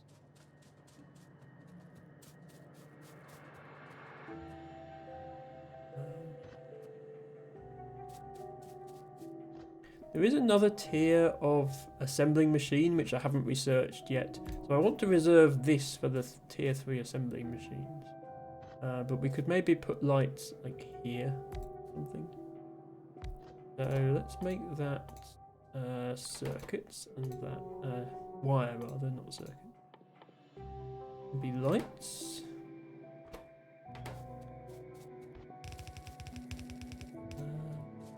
We need copper, which we have on this belt. You've got a very tidy factory, says Ratmost. Thank you. Yes, Ratmost, so just for context, I've never played this game through from start to finish completely on my own, but I have joined a lot of multiplayer servers and worked on other people's factories, or at least seen what they've done. Especially Dragon Girl, I played this game a lot with her. So I do have a good idea of what's needed and how to lay out your base. And I am aware that there is an expansion, the Space Age DLC for this game now, which I do want to play at some point, but I wanted to at least finish a run of the base game first. So they are lights. And if I do this with a logistic chest, then the bots should be able to place the lamps for me, except... Oh, out of logistic network. Yeah, it's out of range of my RoboPort, so I need to make another RoboPort down here. Which I don't have enough stuff for. They're so expensive.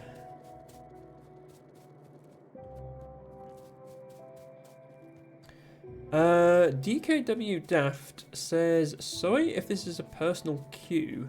Can I ask, what did you identify before? Before what? I'm not sure I understand the question.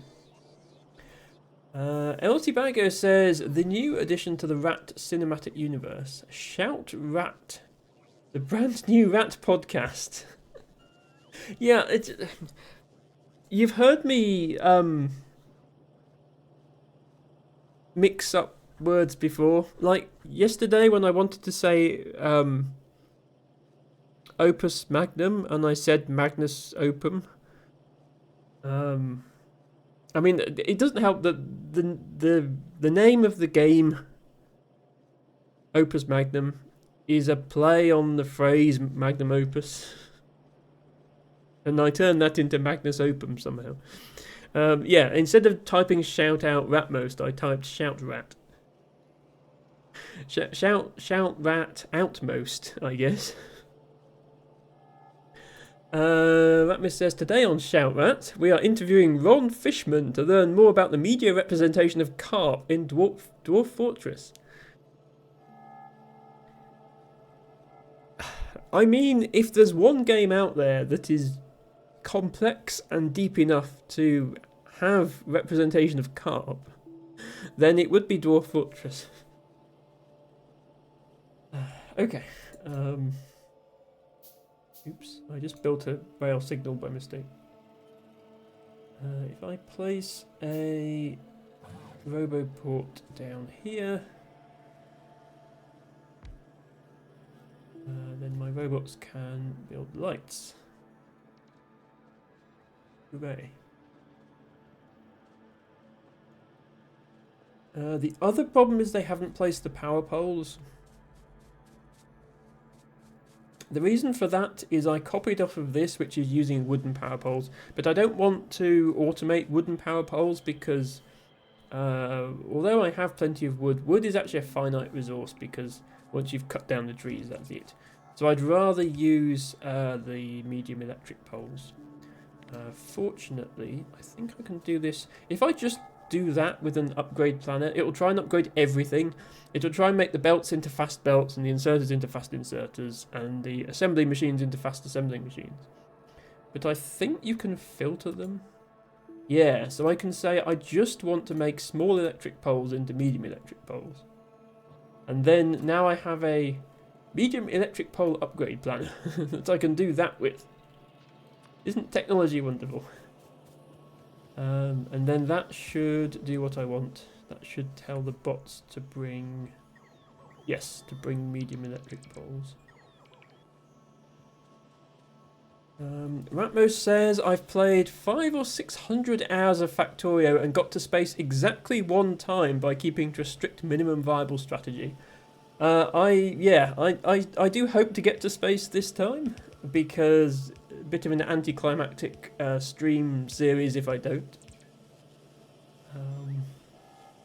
So I will also try to keep things reasonable. Thinking about it, I probably do want to upgrade these to tier 2 assemblers because we need more circuits. I guess second rule of Factorio, because first rule of Factorio is the factory must grow.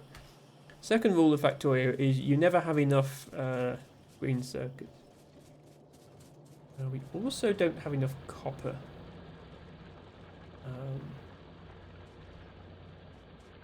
Why do we not have enough copper? Oh, we do. Well, I'll tell you the reason we don't have enough copper. We did build a copper train, but we only ever hooked up one of the wagons. So it might perhaps be a good time to go back and build the rest of the copper mine. So let's do that. Even our coal is starting to run out. Ratmos says, for a couple of years, carp in Dwarf Fortress were bugged, so they possessed the same fear aura as a dragon. And dwarves would flee in terror from riverbanks. Okay, I love that.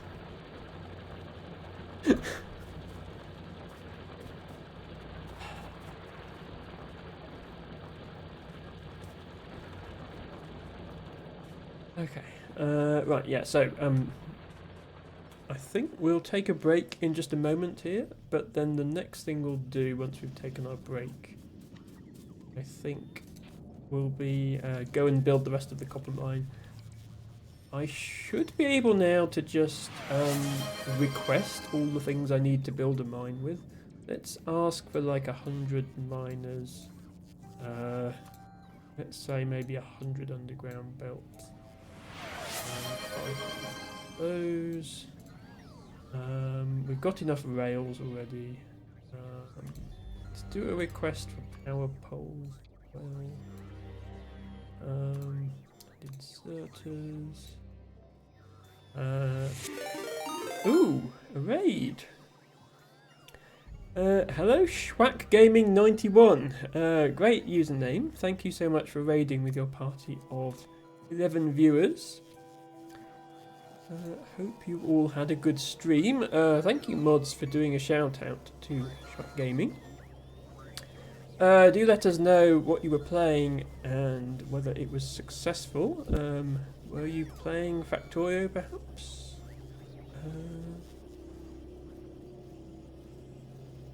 Or were you playing something else and you were recommended to come here? But yeah, do check out Schwack Gaming. For those joining me for the first time, hello. My name is Emma. I'm here every Friday, Saturday and Sunday starting around 7 PM UK time, which is around 2 PM Eastern for the Americans. And I mostly play puzzle games, but right now we are doing a Factorio playthrough. This is the base game, this is the 2.0 release of the base game. So I'm just trying to get to space, but if I succeed with that, I do want to play the new Space Age DLC as well.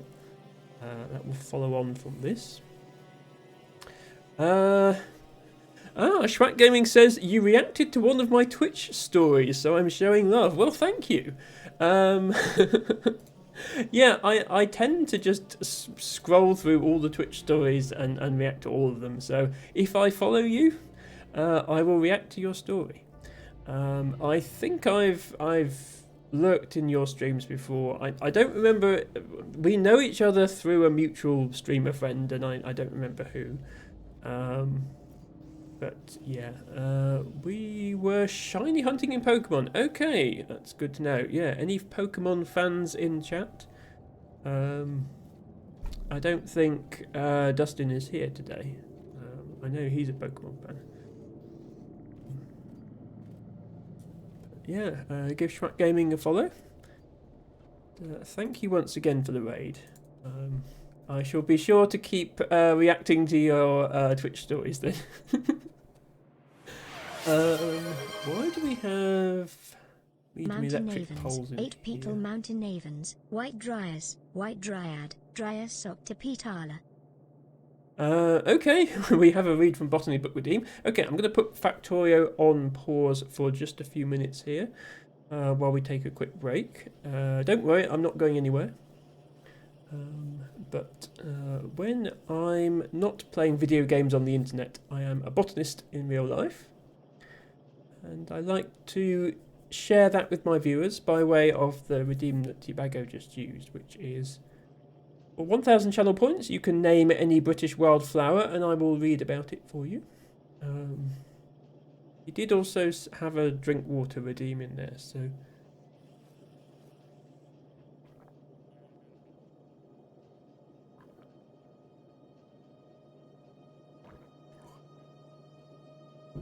Water well and truly drunk. Also, people are messaging me on Discord. Oh, right.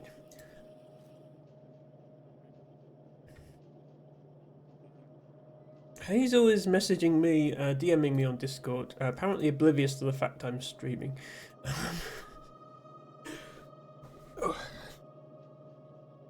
Tibago redeemed drink water and stretch. If anybody has been watching for 2 hours, now would be a good time to move around a bit, take a sip of water. Self-care is important for everyone, not just streamers. El Tibago says Emma must have been thirsty. Well, you know, I want you to get your money's worth from my drink water redeems. I don't want you complaining that I just did a little sip. Loon was very kind with my emote for the drink water. She just make it like I'm doing a little sip and not that I usually do.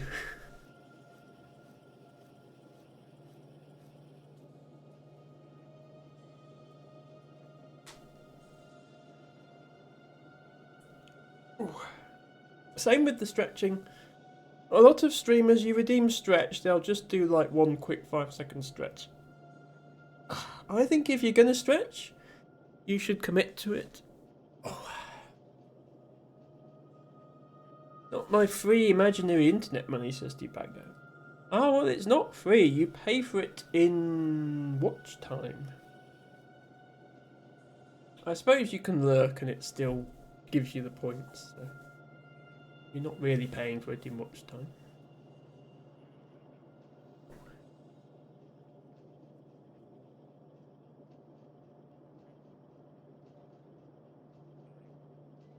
Okay, that should be enough stretching.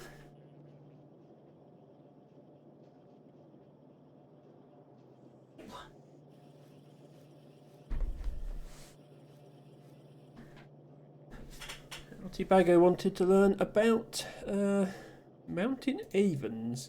Let's get a picture of that up on the screen quickly so you can see what we're dealing with. Now this is not a flower that grows locally to me. As the name suggests, grows in mountainous areas. I think you get it in the Alps and areas like that, but you do also get it in the Scottish mountains. Just looking for a good picture. This one's okay. Good. And look in the book.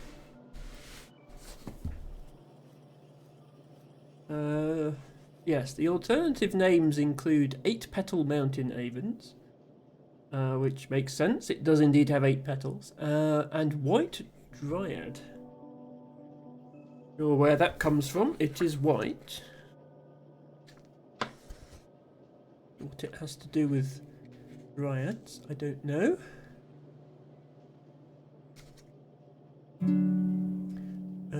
Dryas. Oh, I suppose, yeah, the Latin name is Dryas octopetala, which, yeah, which is Latin for 8-petal dryad. Funnily enough, octopetala is Latin for 8-petaled.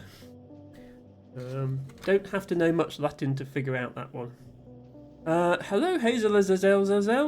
Thank you so much for redeeming chicory as your flower of the day. I hope you are well.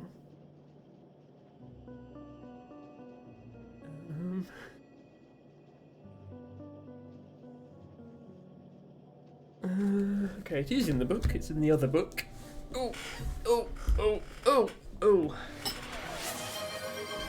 Hazel Azazel says, "Hi, you're great. I can't hear you because I'm at work, but hi." Okay, I shall reply by text then. Hazel Azazel, I hope you are doing okay. Thanks for redeeming your flower. No worries. Back.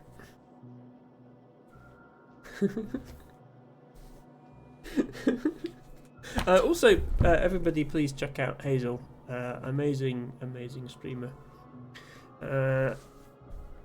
Amazing hair as well.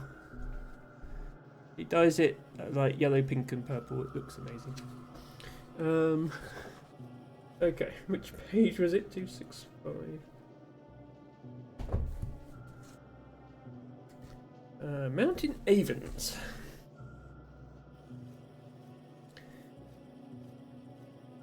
A dwarf, procumbent and creeping shrub, typically found on ledges and in crevices on basic rock outcrops in the mountains, but also in upland calcareous grassland on coastal shell sand in northern Scotland and limestone pavement in Ireland. So yeah, it can be found at sea level in suitable coastal habitats, but generally at altitude. The distribution of this species appears to be stable overall, but populations in England and Wales are all very small, critically so in the English Lake District. Its montane habitats have been recorded more systematically in recent decades, and this has led to a number of recent discoveries in Scotland, although it can be difficult to find in some areas where there are high levels of grazing by red deer. The apparent declining in northern Scotland may be due to more systematic recording. It remains locally abundant in Western Ireland, where its distribution appears to be stable.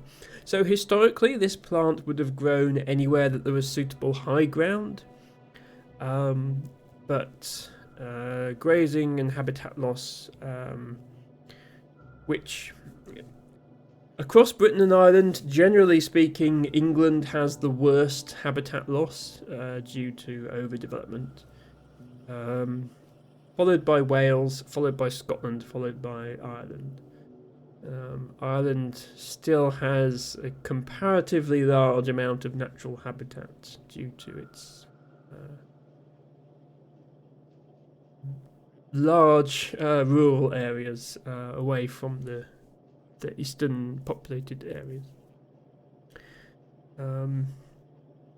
So it might historically, I don't think it would have historically been found in the Mendips. I don't think that's high enough altitude.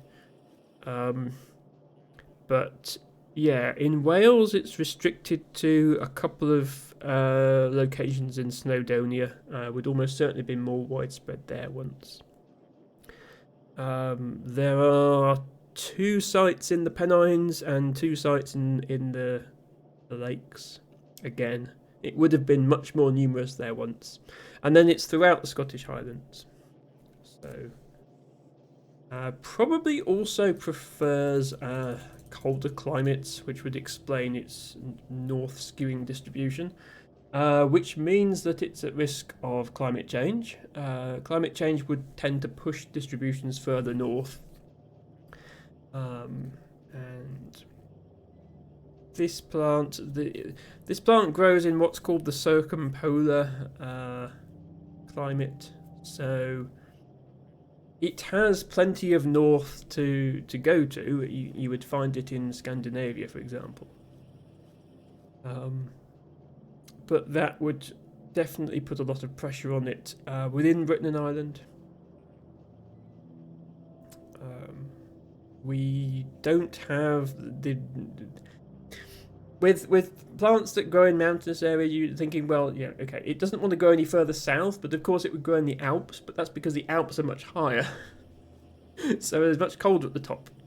It's like there's a balance going on there.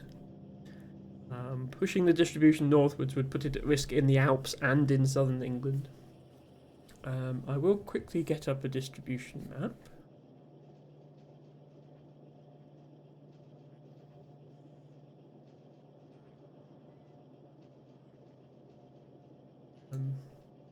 So yeah, let me actually keep this on that resolution so you can see a bit clearer. There is actually a record in South Wales. This is marked as non-native on my in my book. Snowdonia. I know you're not supposed to call it Snowdonia anymore. You're supposed to call it the Welsh name, but I can't remember what the Welsh name is, so I'm going to call it that.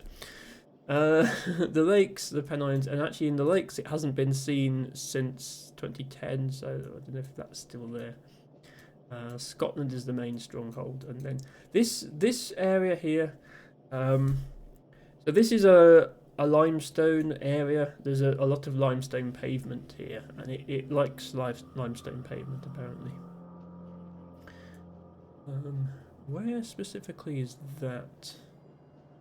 Okay. One of the few areas of the Pennines I haven't been to. Debago says, looks like there is 1 site in South Wales, 2 right on the south coast. Yeah, as I say, that is marked as non-native in my book. Although, given how rare it is in England and Wales, I think we should probably be happy with non-native records if they spring up. This one as well, on the northeast coast near Alnwick.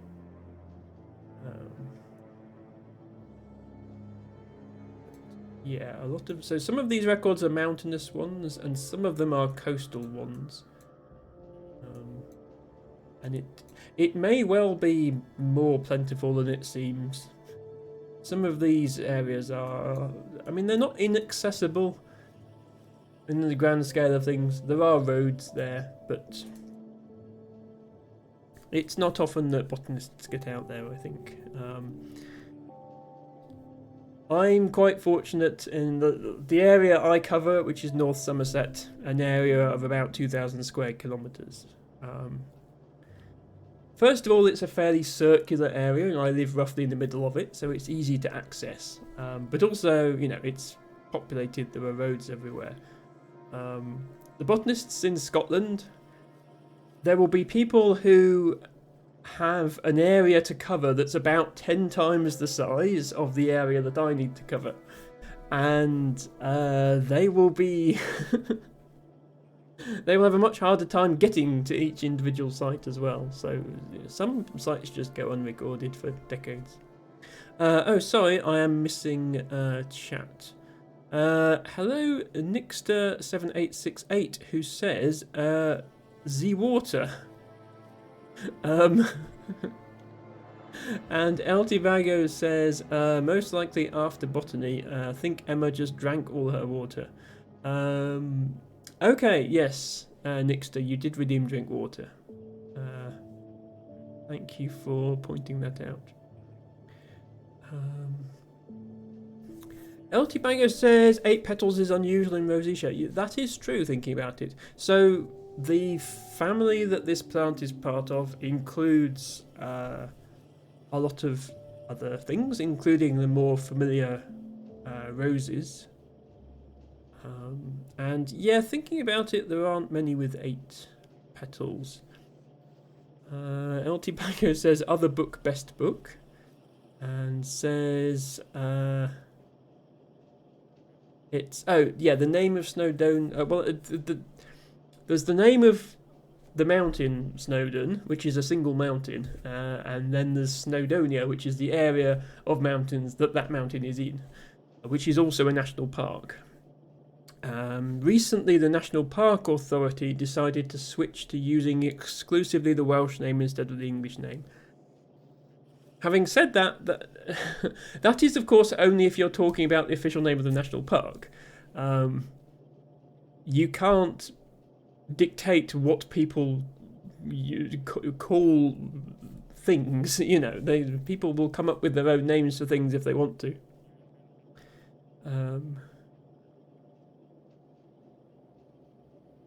Because... you know, that's how language works. So I'm sure most people will probably keep calling it Snowdon. Tibago says it's Uriri. Is that how you pronounce that? But honestly, never heard anybody called that. And my cousin has a farm on the foot of the mountain. Oh right. I knew you were from roughly that area. I didn't realise you still had family there. That's really cool. Nixter says, is this for like a job or just for fun? Sorry, I'm just joining, I'm so confused. No problem, Nixter, welcome in. Thank you for joining us today. We are mostly playing Factorio on this stream, but I like to take a quick segment in the middle of the stream to talk about botany as a contrast thing, because when I'm not playing video games on the internet, I am a botanist in real life. It is not a paid job at the moment. There's not many jobs in botany. I am a software developer for my day job, and then the botany is a voluntary thing that I do on top of that. I really I don't have much to do in the winter because it's cold and dark and all the plants are dead. It's really the summer months when I'm out actively doing botany. So talking about it on the internet is the most I can do in the winter. Heltibagu is sharing some more Welsh for the name of the mountain and park. And Nixter says, okay, awesome, thank you, Nixter. I mean, you don't have to worry about the science side of botany if you don't want to. You can just appreciate the pretty flowers. Let me see if there's another photo of this plant that I can show you. Yeah. No.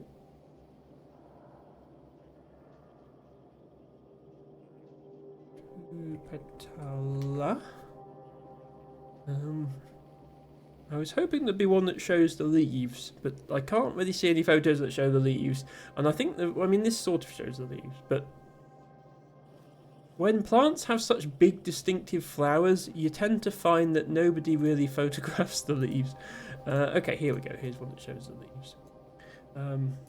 As a botanist, you want to be paying attention to what the leaves look like, because plants only flower for a few months of the year, and if you're there when it's not in flower, then you want to still be able to identify it. Tibago says the seed head pick on Wiki is interesting too.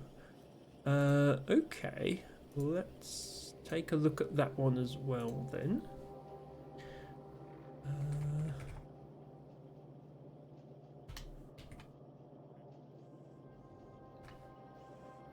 Avens. Okay, yes. Thank you. That picture didn't come up in an image search. Can I get all the pictures on screen at once? Might be a challenge for Emma.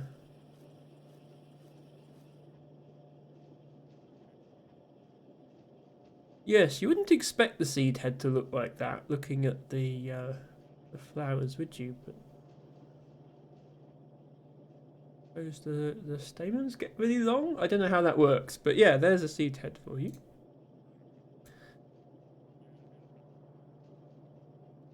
Nixter says, what kind of botany facts you got on Texas? I live in, like, lower middle. I don't know an awful lot about botany of North America. I live in North Somerset, and to be honest, I'm not really even an expert on botany elsewhere in the UK, although I know a bit. And once you get outside of Northern Europe, I think you've pretty much lost me. I know about plants that grow here and also grow in America. But what I don't know about is the things that are unique to, like, I'm sure there are plants that just grow in Texas and are really special, and I wouldn't know anything about them. So sorry to disappoint. But I'm sure that information is out there, and I would encourage everyone to take an interest in botany.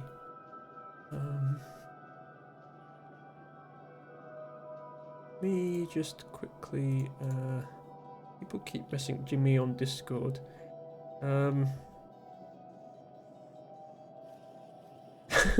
Oh, Matmost has posted the... yeah. The whole Dwarf Fortress carp thing. Let me put the books back. That concludes our botany segment for today, which will return to Factorio in just a moment.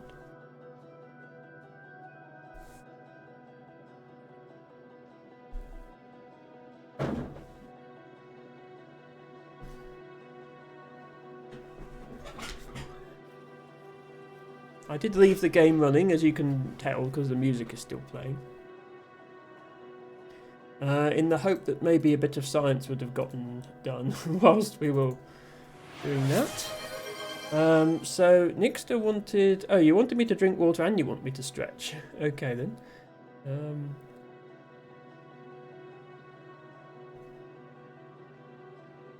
I didn't have much water left. Maybe I should go and get some more. I will be back in just a sec.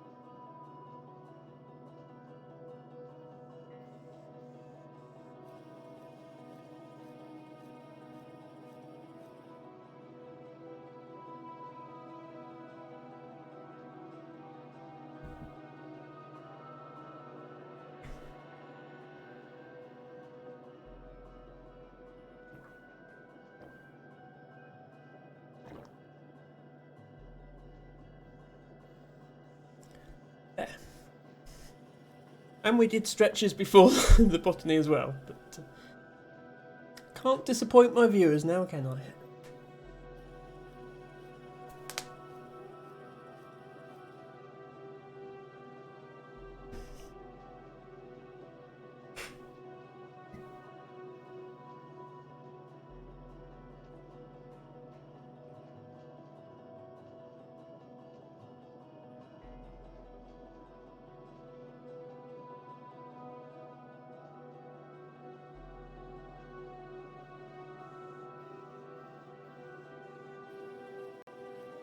Okay.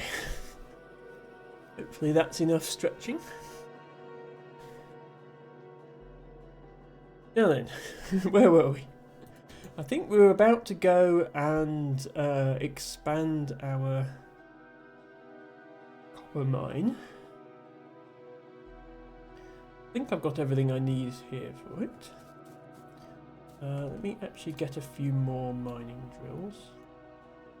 Oh, and I was also going to try and solve this problem. So what's happening right now is these chests are filling with items, and then if I need the item, a bot will bring it.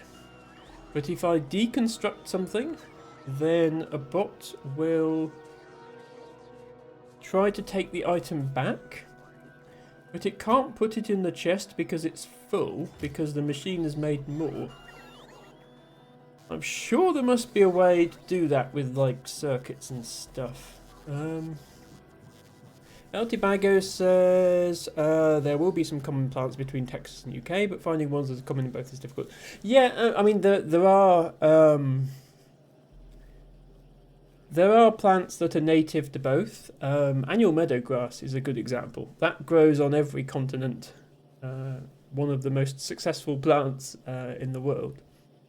But there are also plants that are native to Europe that are invasive in North America. There's quite a lot of those on account of the whole colonialism thing that happened. That was a thing. So Europeans brought a lot of plants over to North America without really caring about whether they were out-competing native ones. Fun fact, tumbleweed is not actually native to North America. Everyone thinks of it as like an iconic western sight to have tumbleweeds rolling across the landscape. Yeah, no, they're not native. They're not supposed to be there. But even plants that are completely harmless in Europe can be invasive. For example, ground ivy. In the UK, ground ivy is not invasive at all. It's outcompeted by grass. It really just grows in hedgerows and woods and stuff. But apparently it's really thuggish in North America. It gets into... like, it grows in fields and stuff like that. So... I don't know why the difference. Yeah, what can I do about this? So at the moment, this fills up. What I'd like to do is not... basically, the red bit, you can't... the machine doesn't fill it with items. What I'd like to do is not have that red, so that the bots can put items in the chest, but I still want it to stop when it gets to 100 mining drills. I'm wondering if I can do some sort of wire. If I put a wire on this chest, the inserter, can I get this to... reads the contents of the container and sends them to the circuit network. So is this sending a signal saying 52 mining drills? Is that what that's doing? I think it is. So if I like say mining drill less than like 10, does it inserter turn off? Yes, it does. Okay. I think this is going to work. So if I say mining drill less than 100, yeah, it turns back on. Okay. So that should put 100 mining drills in here, but it will leave the rest of the thing open. So if I decide I don't want some mining drills in my inventory, then the bots should go and fetch them and put them back in there.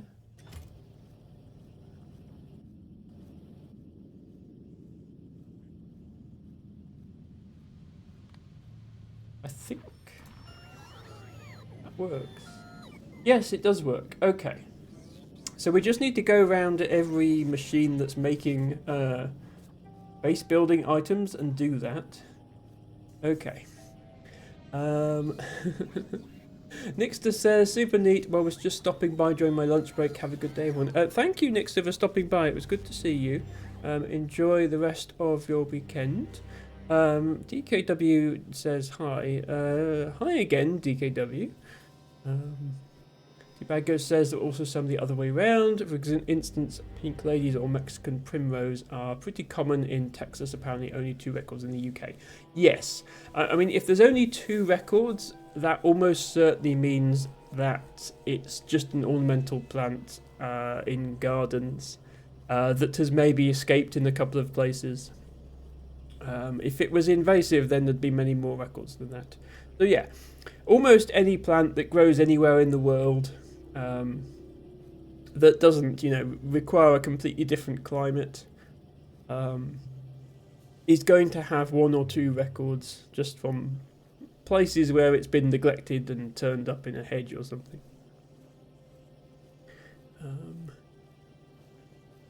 And yeah, obviously every plant is native to somewhere. It might have been bred, selectively bred over many years to have prettier flowers or bigger fruit or whatever, but it's still native to somewhere originally. Okay, I think this system is going to work, so I'm just going to go around all of these chests and set this up to only make a fixed number of each.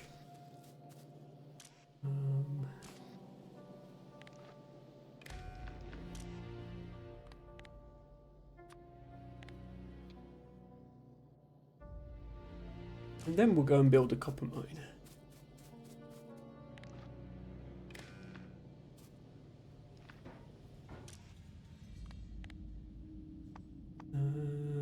Big electric pole. There are also these things, by the way, substations. So we've got the electric poles and the substations. Substations cover a much bigger area with power, so they can be very useful, but they're also expensive, so I haven't built any yet.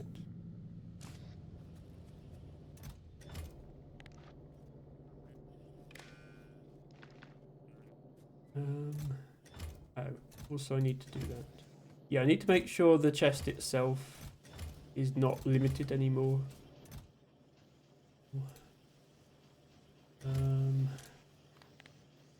That.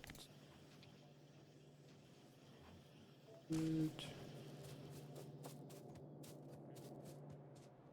Then I also had some reduction over here.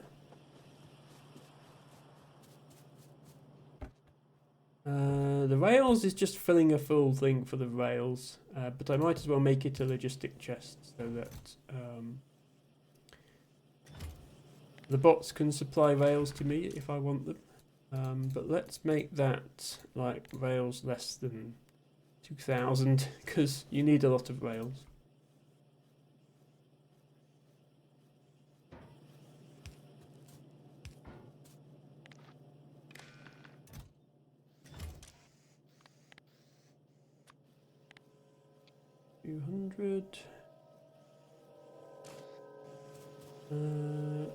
That one.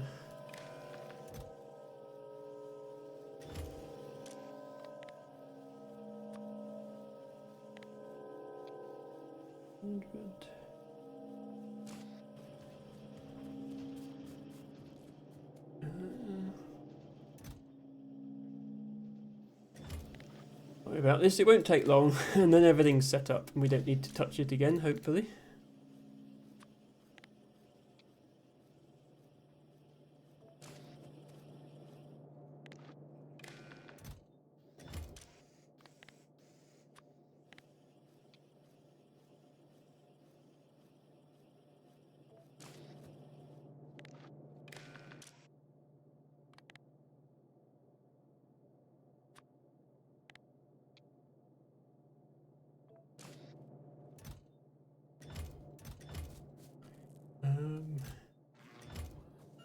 Yeah, these those to go back. Yeah, the bot will take them back to the correct chest now instead of them sitting. This is just supposed to be like an overflow area to store stone and wood if I've asked the bots to deconstruct some trees or rocks.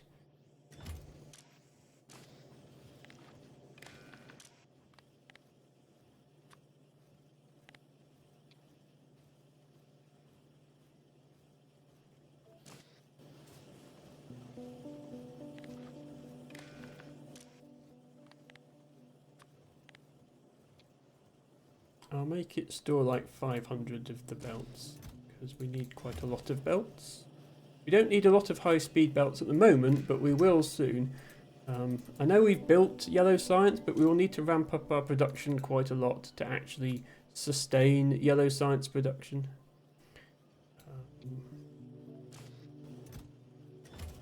We will be doing soon.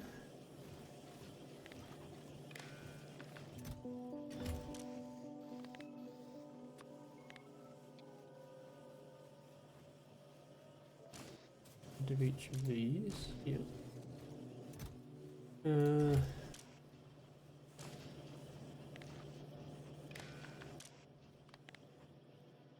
500 of those. You don't need many splitters, so just do one stack of splitters.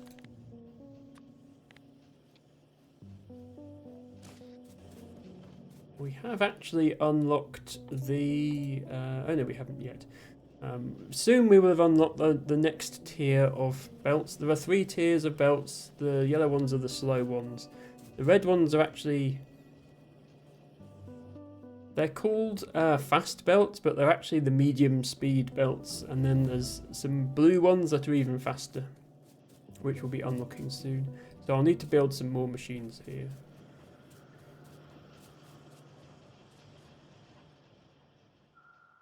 Queue up a few more technologies. Yeah, here we go. Logistics 3 gives you express transport belts. But again, people tend to just refer to things by their colour. So you have like yellow science instead of utility science, and red circuits instead of advanced circuits, and blue belts instead of express belts.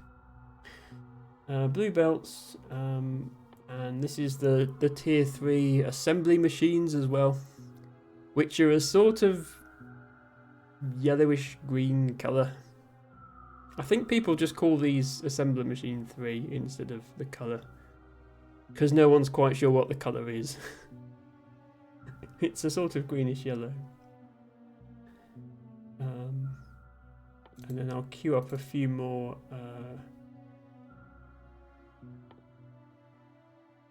Actually, what was the robot speed? Oh, yeah, we can do the technologies that need yellow science packs now, not just the ones that need purple. Worker robot speed is probably going to be a good thing to get next. And then I'll queue up some of these other things just so we've got stuff to be working on. I don't know, T-Bago. Okay. I can't make one yet, but it's a colour. Not worry too much about it.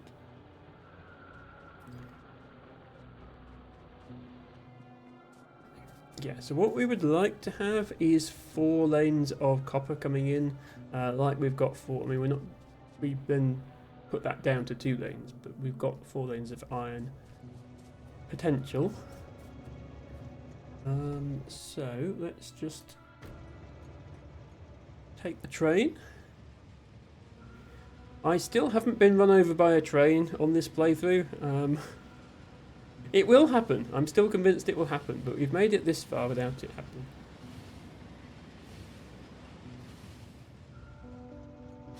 And then stop there for a moment, because yeah, this is not much of a copper mine. There's clearly a lot more we could be doing here. Even this might not be enough, in which case we probably have to build here or here another, or even here. Well, this is the biggest one on the map, is over here, but it's not on our rail network. We'd have to build some more rails as well to get there.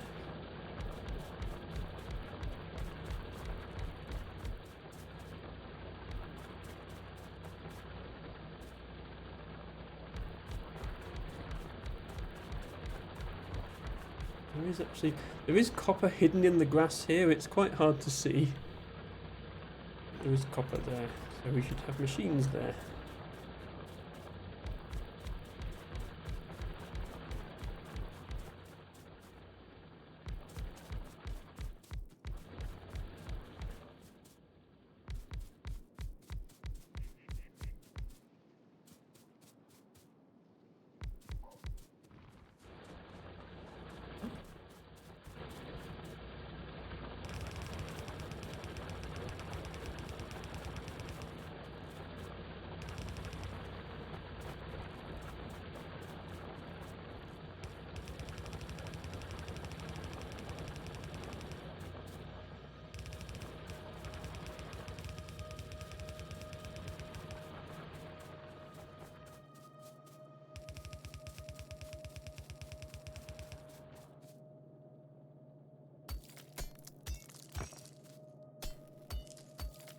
think these rocks were slightly damaged during a tree-destroying onslaught. Got rid of them completely.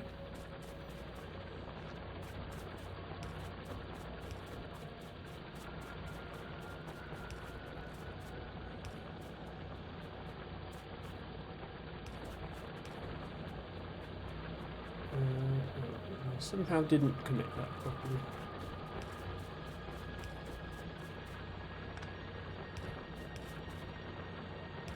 There we go.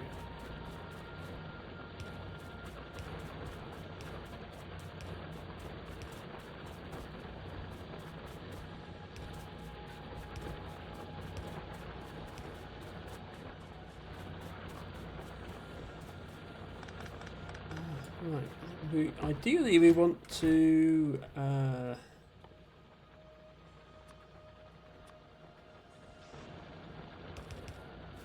have the whole train inserting copper.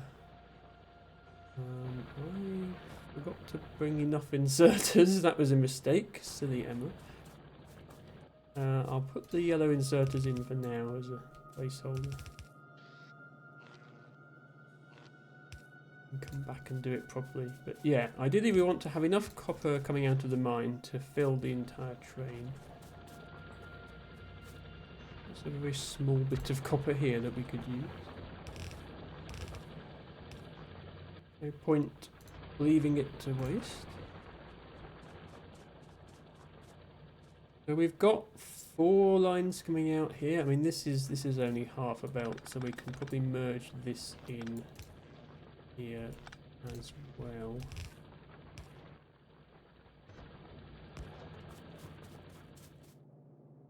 So we've got like 1 line per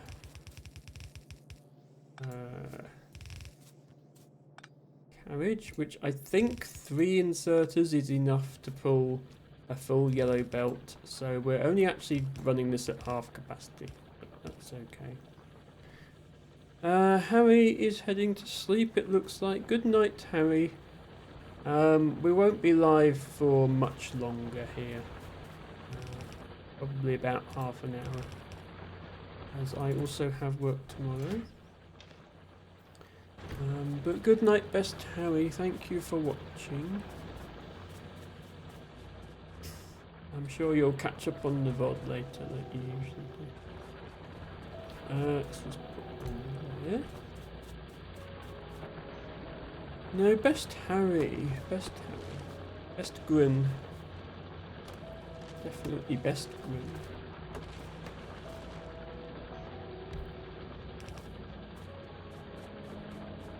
There's actually some copper at the top here as well.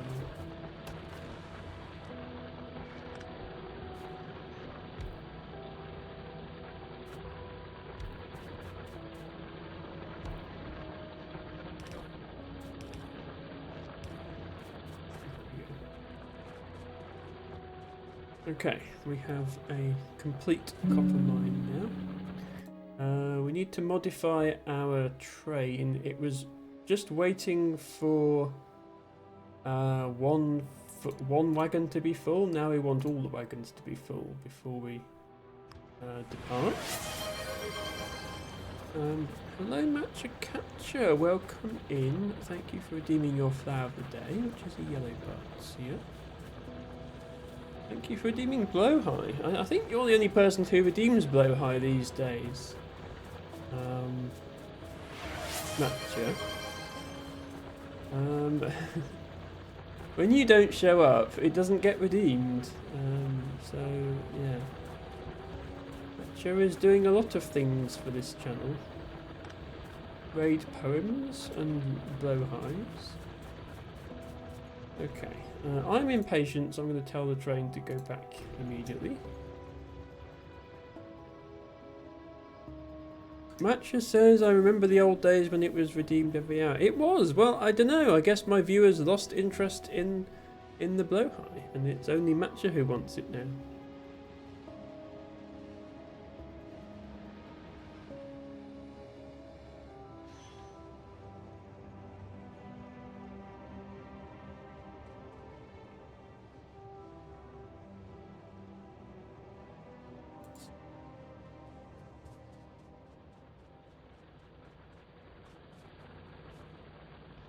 widen this out to 2 lanes.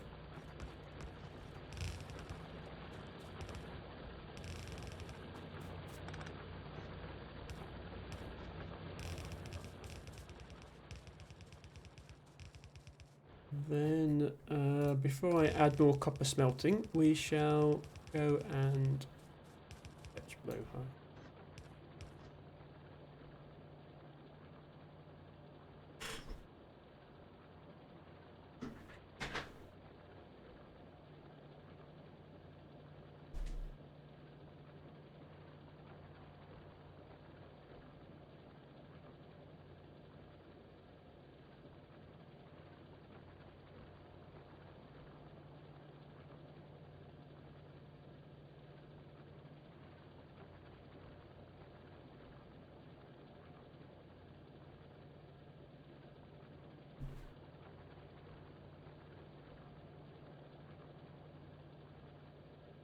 This is Blowhigh. He is soft and he is cuddly, and we love him.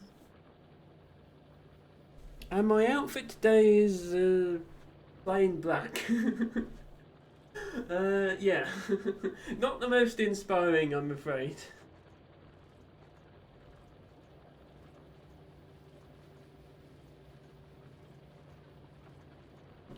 But it's cozy. This is a nice thick jumper, so I'm happy.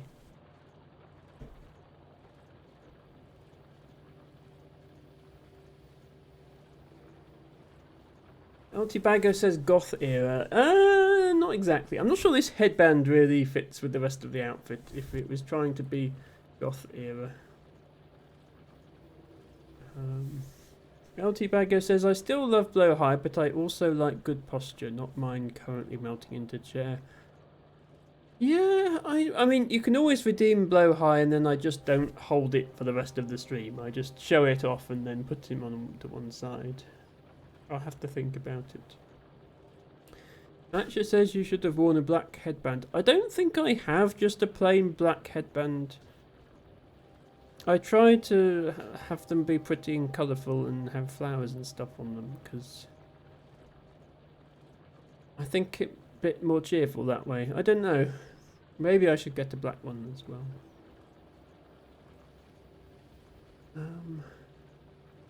Anyway. Blowhigh shall accompany us for the rest of the stream, which is only about half an hour, so don't need to worry about the posture too much. Ooh, I will try to do my best.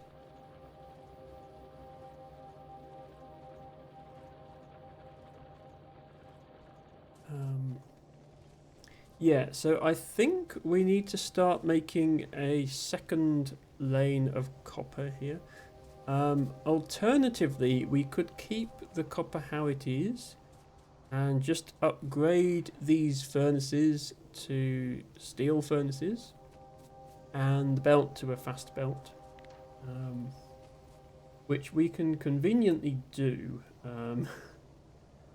just by dragging over it with upgrade planner. But if we want the bots to actually do the upgrade for us, we need our RoboPort coverage to extend up there, which it currently doesn't. So I need to make a couple more RoboPorts.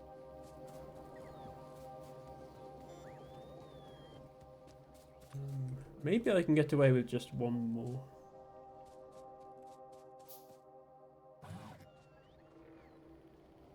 Try and line it up with... I want the green area to cover the entire copper smelting, so maybe we should put it like here. That's the furthest we can go with it. So now this stuff is within range. A fleet of robots should be dispatched with all the ingredients we need. There they go.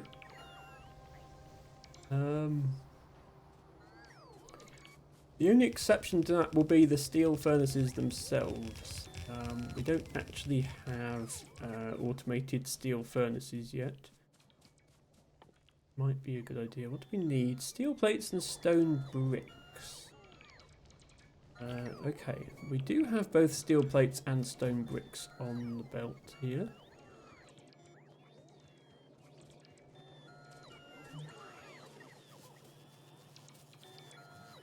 Yeah, let's automate.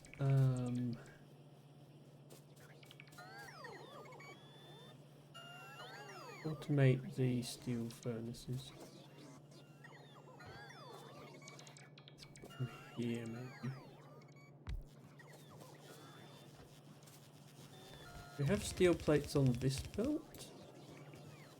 Then we can bring down another belt with stone bricks on, because the stone bricks are only here.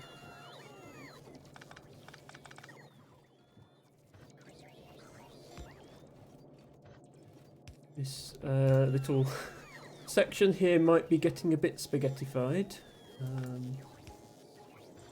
We'll see. We can do.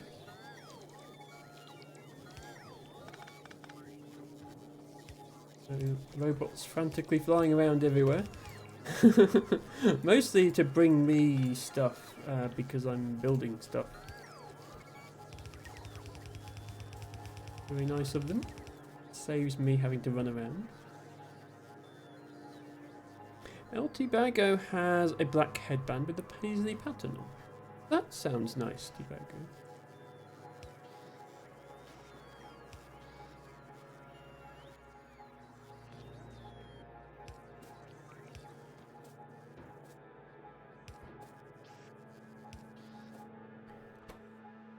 Okay, steel furnace. Unfortunately, this is outside of our Roboport coverage.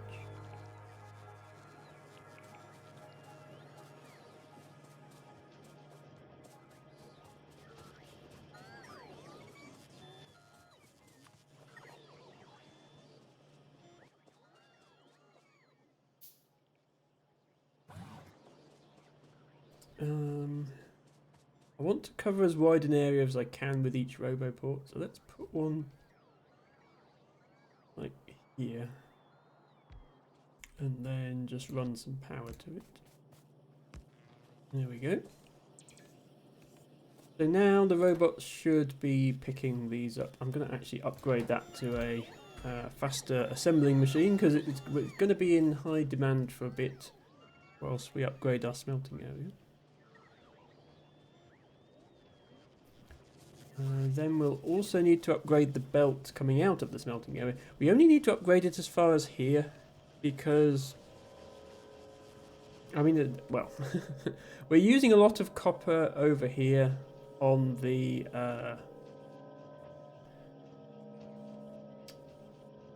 these things, low density structures, except we're not using a lot of copper because most of the copper isn't even reaching this far because it's being used earlier on by circuits. So we just need to upgrade the belt to a faster one as far as here to deliver the copper to the circuits, and then as long as we're delivering one full belt here rather than like a few copper plates, I think that's going to be enough. I can again use the upgrade tool and just select the entire copper belt, and the bot should do the work for us.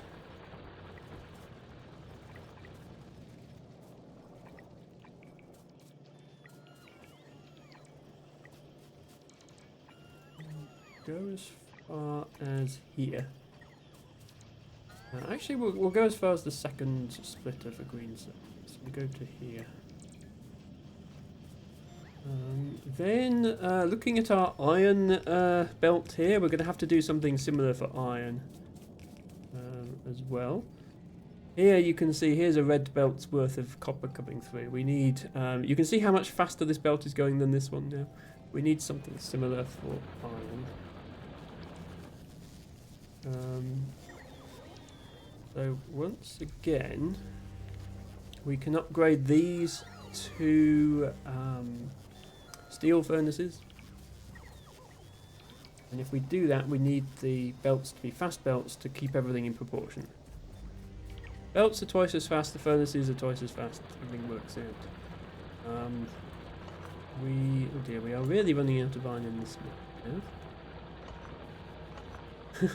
We're down to the last little patch. the original iron mine.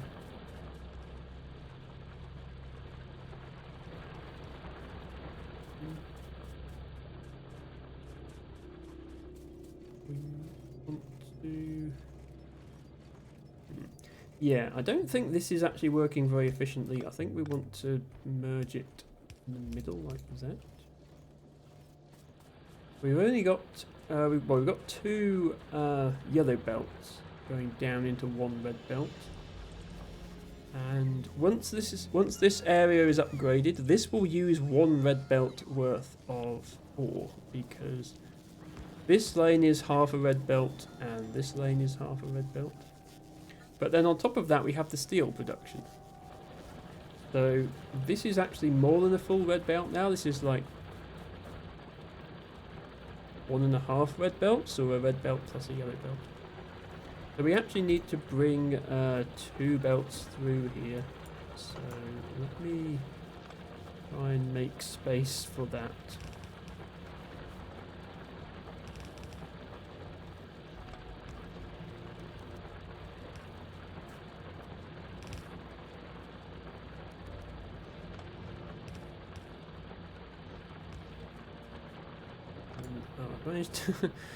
I managed to do that one off from where I was. Try and do that a bit more neatly. But yeah, I'm going to do this whole thing as red now, so that we have. Oh god, no! I've help! I've put yellow belts on my red belt because my inventory is full. I don't want to smelt my belts. That's not correct. Didn't notice everything was so full there.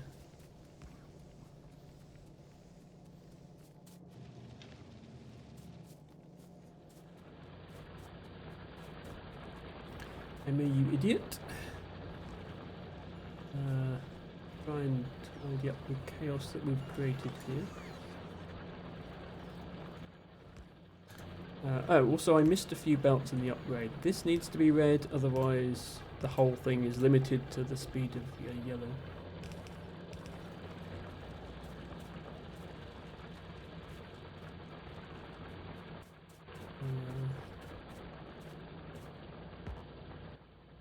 Oh no.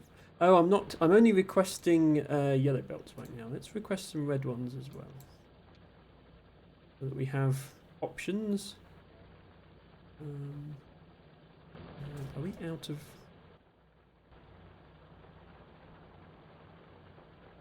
I feel like a American health insurer with all this denial of coverage. Need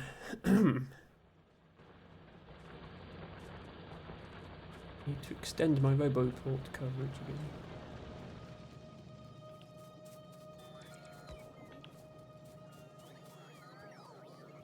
Belt smelting. Well, yeah, it won't actually smelt the belts. It will just refuse to smelt anything because everything would be jammed up with belts. Would be no good at all.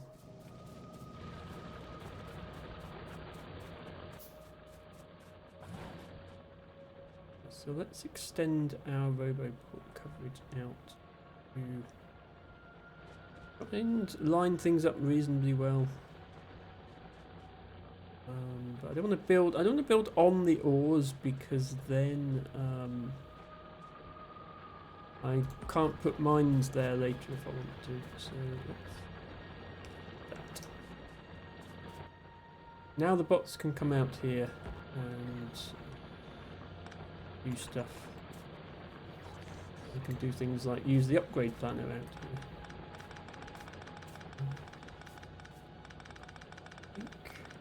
I think I just want 2 red belts the entire way because I've got 4 yellow belts here. 4 yellow belts is equivalent to 2 red belts, so it all works out. And eventually, when I need to increase production even further, I can change these yellow belts to red belts, and then we have 4 red belts, and then we've doubled production again. That is the plan.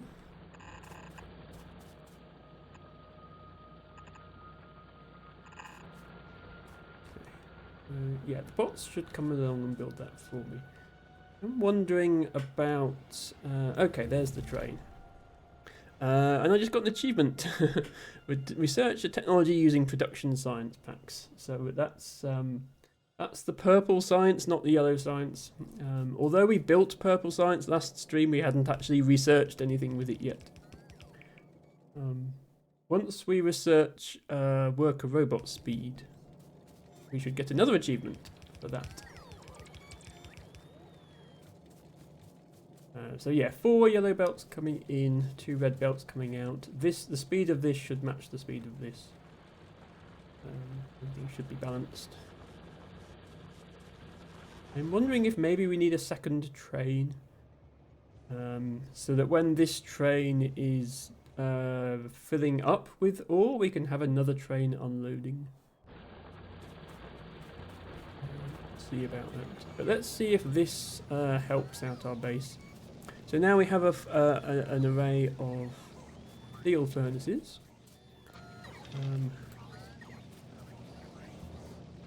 That should be enough to fill an entire red belt. So now we can upgrade this yellow belt to a red belt.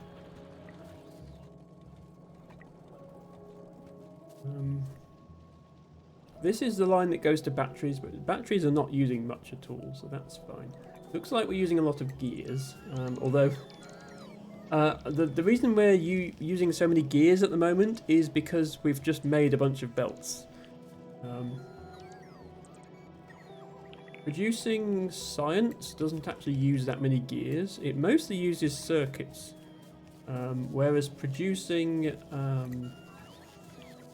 the factory itself, so the assemblers and the belts and the inserters, uses more gears and iron.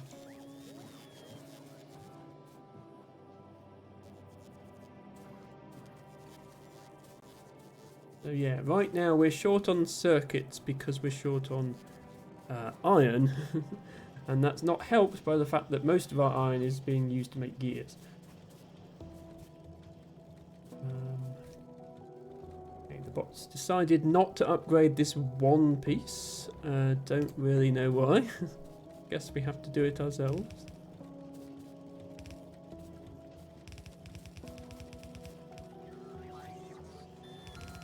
There we go.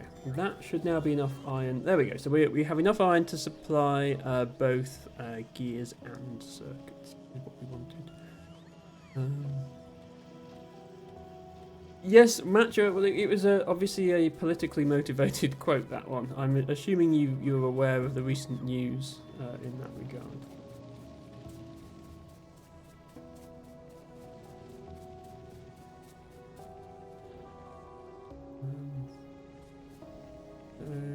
Okay, looks like our steel production is still getting enough iron, which is good. We may need to upgrade the steel production soon as well. Looks like... yeah, looks like we're a bit short of steel. What's using all the steel?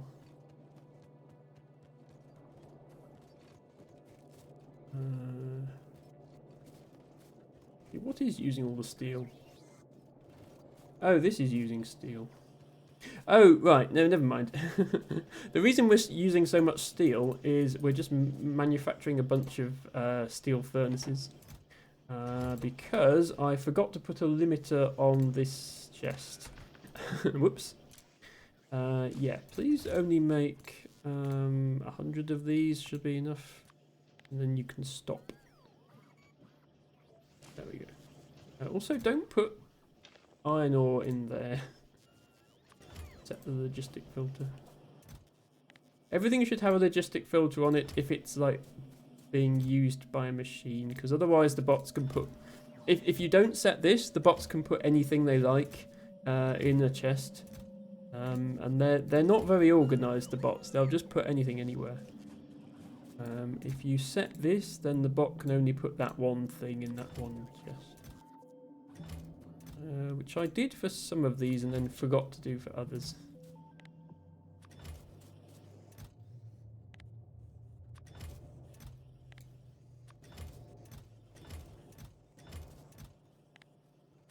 There we go.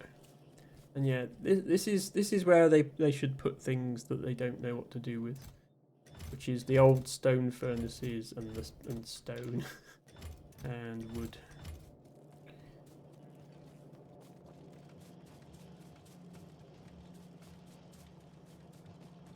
Okay, we are still a bit short of gears. I see the problem. This is not actually, the inserters aren't actually keeping up with the gear machines, so these should be fast inserters. These can be slow inserters.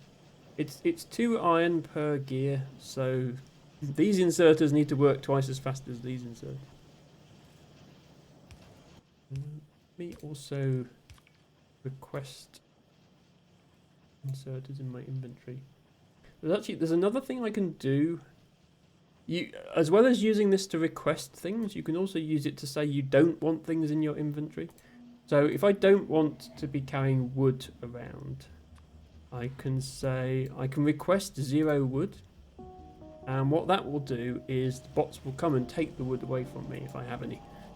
They'll be like, no, you can't have that wood because we agreed you wouldn't have any.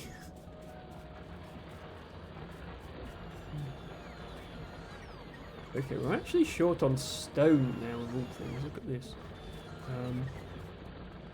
Now we're not short on stone. We have an entire chest of it here. Perhaps best we feed that back into the system.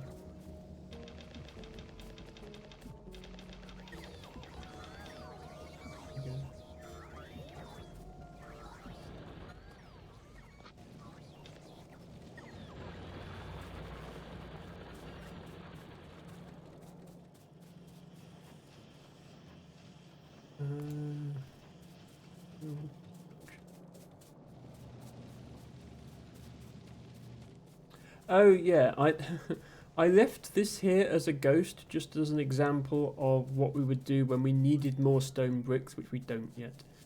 But as soon as I placed the Roboport, the bots obediently went and built this. But it was planned out with wooden power poles, and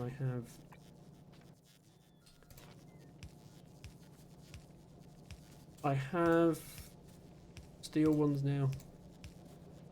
But it doesn't matter because I'm not going to supply this side with stone yet until I need more stone bricks.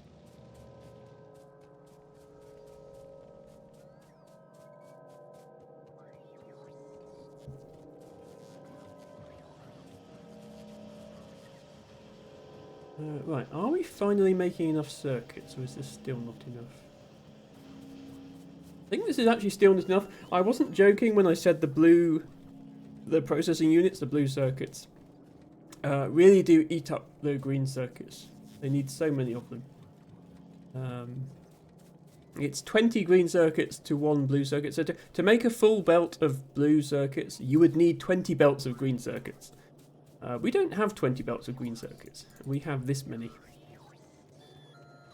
I think we might need to increase green circuit production even further. Yeah, see, only 2 of these machines are even getting to pick up the circuits. Are we actually... Oh, we're not even making science. Why are we not making science? We're short of low density structures. Why are we short of low density structures? Oh, just because they're slow. Okay, when you if you're short of something because your machines are too slow, that's an easy problem to solve because you just build more machines.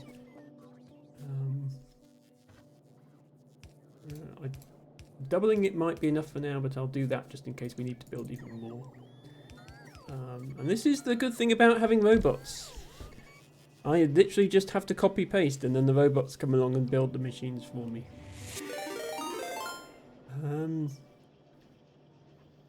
Hello there, Thundite.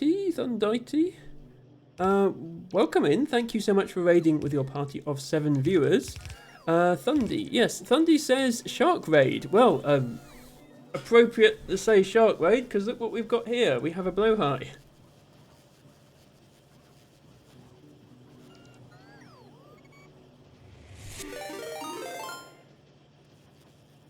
Say hello to your fellow shark. Blow hi. Hello. Right, sorry about that.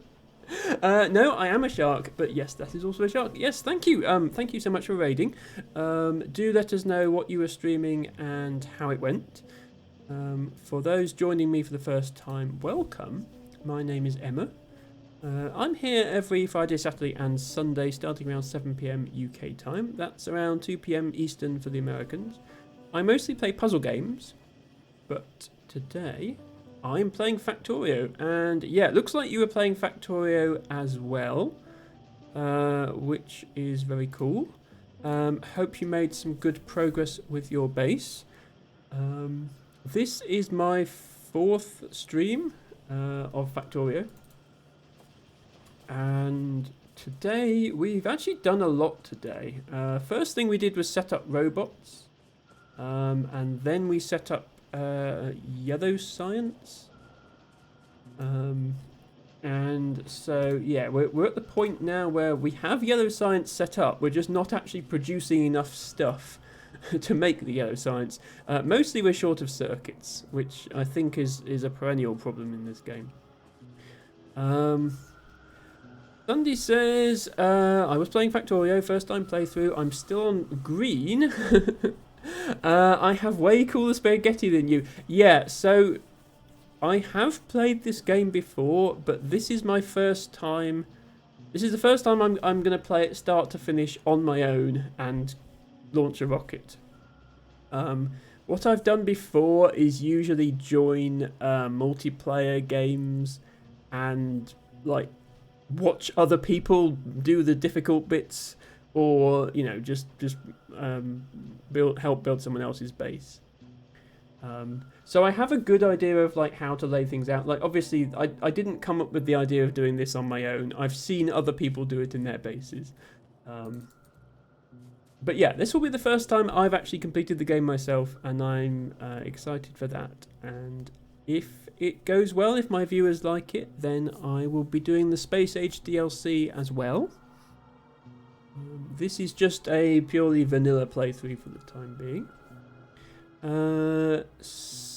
Sakisato, welcome in. Says hello, I came with the raid. Good to see you. Thanks so much for the follow as well. Oh, you're that kind of player, I guess is the reaction to seeing my base. I mean, listen, spaghetti is good, okay? You should embrace the spaghetti. My base is relatively light on spaghetti, although, I mean, there's definitely some spaghetti happening over here. But maybe by the end of the run, I will have added some more spaghetti to my base. Thank you so much for the lurk, and once again for the raid. Sakisato says, my first finish was with the 111 craft limit achievement. I have seen that achievement. I definitely won't be getting it on this playthrough. So for context, what that achievement means is you have to avoid manual crafting as much as possible. The first 10 science packs you have to craft by hand, because it takes 10 science to research assembling machines, and the labs take electricity. So you have to build at least, you know, a mining drill, a steam engine, a boiler, an electricity pole, and a lab, and 10 science packs. Which means you have to build gear wheels and iron and copper and so on. And it works out as it's about 111 items that you are forced to make in order to unlock automation. So from that point on, in order to get the achievement, you're only allowed to use assembling machines.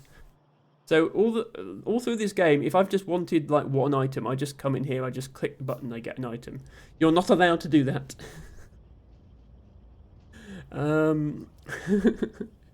Seki says, even I questioned if I had any sanity at the beginning. Listen, we're all well past having any sanity. Don't worry about that. Eltibago says this is what happens when a puzzle streamer builds a factory very organised. Yeah, I am used to thinking logically about things, I suppose. I went instantly for heavy ammo, says Sakisato. Yeah, I am actually playing without biters enabled. So, no biters on the map. Which, it's not modded, it is still vanilla. It is a vanilla option to turn off biters.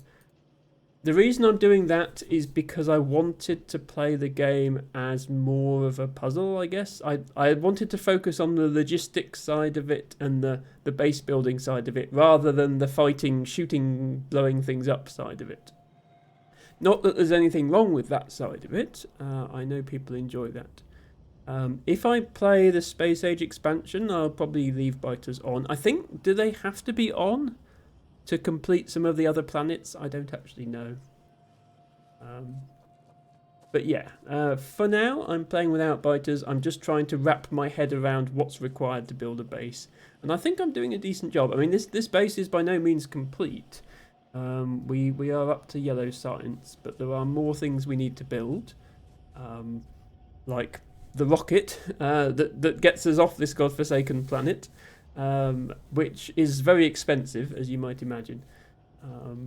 So we have to build rocket parts and rocket fuel and other such things. Sakisetu says, my first finish with 111 craft limit was biters. Ah, right. Yeah, that the biters definitely make it more difficult there, because you can't craft any ammo yourself to fight the biters with. You have to quickly set up ammo production to handle that. So yeah, that does sound like a challenge. Now then, did I actually set up... I can't remember because I didn't have yellow science unlocked. Oh, I did. Yeah, I made this thing like a sushi belt science setup. So there's a circuit here that only lets 10 science packs of each colour onto the belt at one time. And for some reason all the pink ones are together over here. Not sure how that happened. I did in fact set the yellow up already, so that's good. If I... Actually thinking about it, if I want to do military science, which I haven't yet, I'm going to be out of space for it. Xatu says, the first thing I made is a big wall without a lot of recourses. It took me about 5 hours to start building the factory. Of course, yes, because you would have to automate walls as well. And turrets. Yeah, let me adjust this so that there's space for... Actually, 2 more, because there's space science as well. Yeah, let me adjust this so that there's space for 2 more types of science.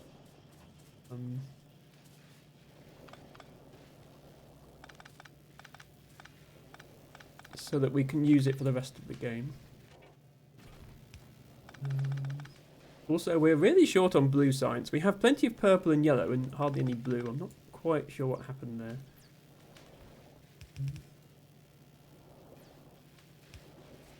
So...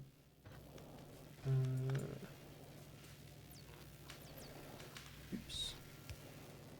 And then that would be military, and then that would be space.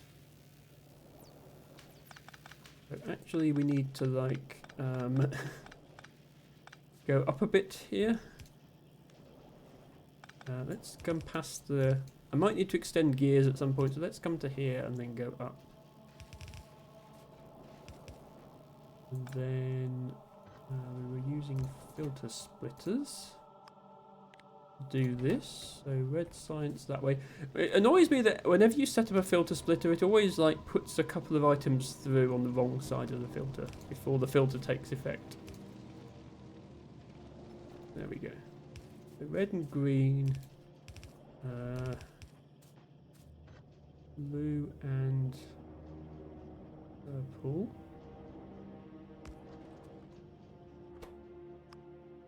Blue on that side.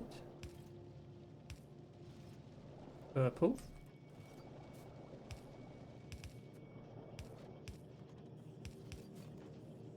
Okay, and then is that going going to be enough space to put the... might actually not be enough space. Okay. Let's just hope we don't need any more gears. And then here I want yellow on the right.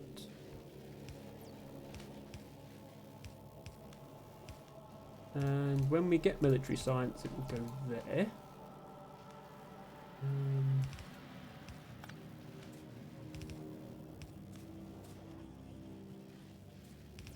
Goes in there.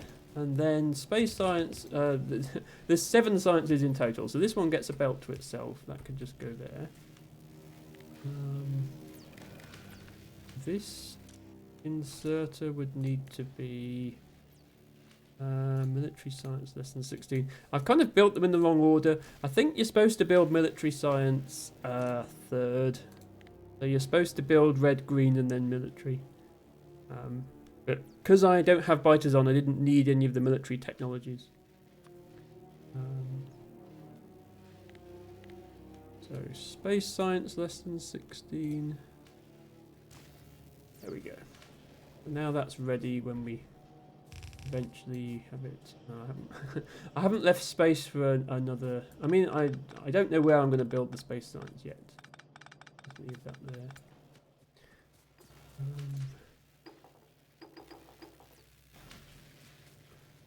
Okay. Oh, Sakasato has been saying things. I'm extremely cautious, so I had to build my base so I can comfortably get to finish without being annoyed. That is normal. What I do with things I don't need is put it into a chest and destroy it with a gun. Yes, I did do that earlier with some wood that I didn't need. In fact, it might be about time to do that again.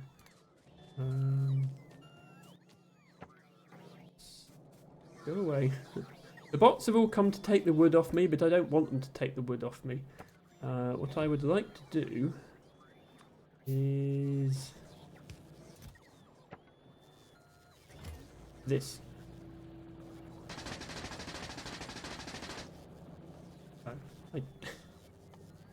I didn't have enough ammo to destroy them.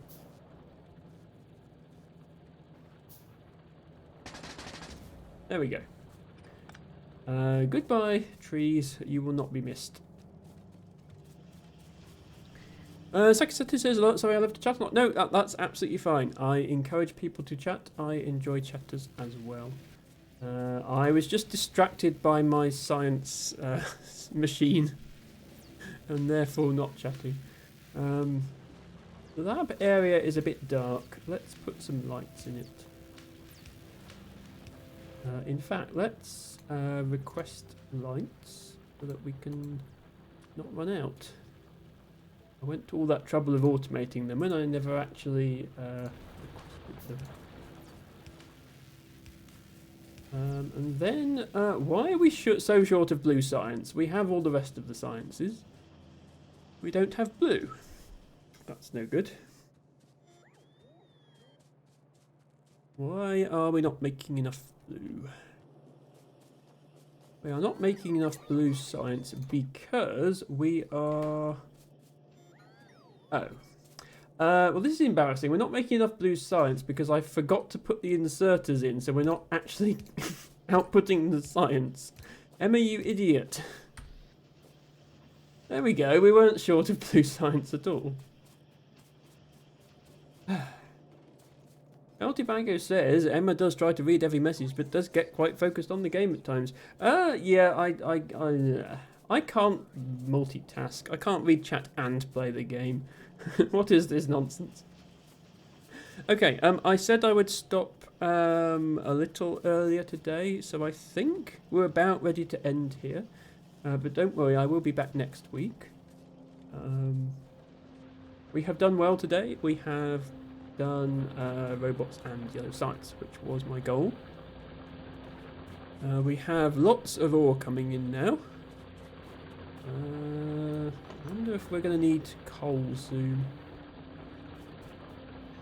There's a little bit of coal here that we're not mining. If we do need to build a coal mine, then here is the obvious place. It's right next to the railway, so that's not going to be a problem. Oh, that would pick up stone. Let's not do that. Thank you so much for the follow. I have anonymous follows on, but that is much appreciated.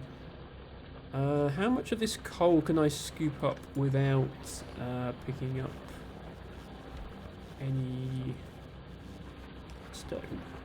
The answer is that much. Right, I could move these machines back one block just to get a little bit of extra coal out of there. Yeah, our entire power grid is reliant on coal, so if we run out of coal, that's a problem. Nothing will work if we run out of coal. Actually, how are we doing on power? Oh, we're okay on power. Yeah, I built a bunch more power earlier in the stream, so we'll be okay for a while. As you can see from my power consumption history, we are using gradually more and more. Saki Satu says, I'm actually trying to train myself to beat my social phobia. It's mostly on the talking and writing side. So I also get stressed when I say something or someone reads my messages. Oh dear. I mean, I can stop reading your messages if you want. There we go. Look, we've actually got a backlog of blue science now, and all our labs are running. Better. So yeah, I think I'll leave things there for today. So thank you to everybody for watching. Thank you in particular to everybody who followed today. Thank you to Thundy for that raid. Thank you to Schwack Gaming for the raid earlier on. Thank you to Harry for the resub. To everybody who redeemed stuff today, such as our friend Blowhigh. Sakizatu says goodbye then. Yep, we will be raiding out, so if you'd like to stick around to catch the raid and maybe spam a raid message in our raid targets chat, that would be appreciated. Tibago says Twitch is a good way to try and beat social phobia. Yeah, I think there's some truth to that. Certainly if you're uncomfortable writing things in chat, then I think Twitch can be good for that. One of the reasons I started streaming was to try and be more confident on camera. I just we just missed it, but I did just get an achievement. We just completed the research for the work of Robot Speed, which was our first research with yellow science packs. So I just got a presumably there's a screen with achievements on it. Yeah.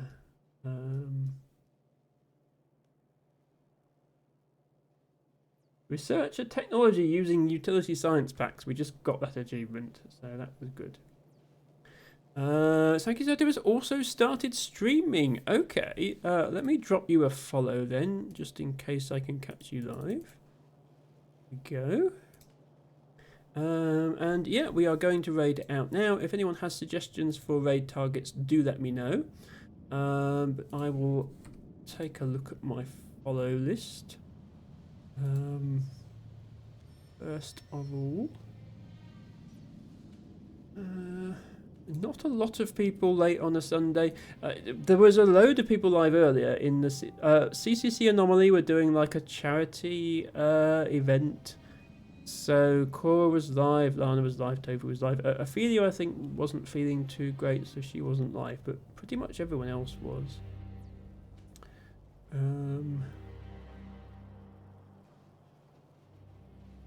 Yeah, a few options.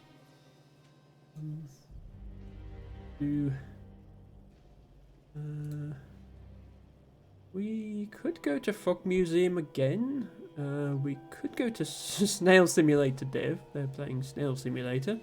No prizes for guessing that.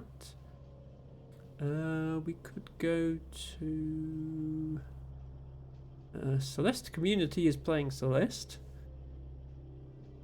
I'd like to support smaller streamers if there's someone on the day. No. Oh, Mike Claroni is live. We could go there.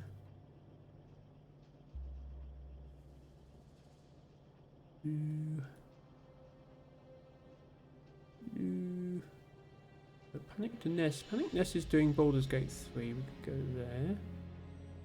Choices. Who knows?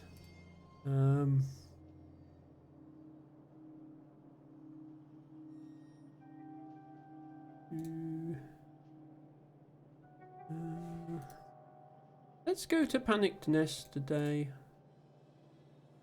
Assuming they're not about to leave.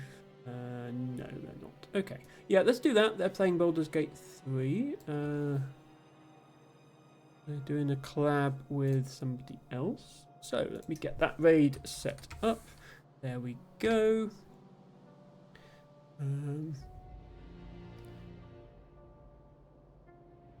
Oh, the channel has follower-only chat. I didn't realise that. Oh, well, we'll still go there, but just to know, you probably won't be able to put your raid message in unless you're following. But that's okay. I will do a raid message just in case anybody does already follow and wants to share it. Then if you're subscribed, because I mean I already follow them. If you're subscribed, then you can use this message.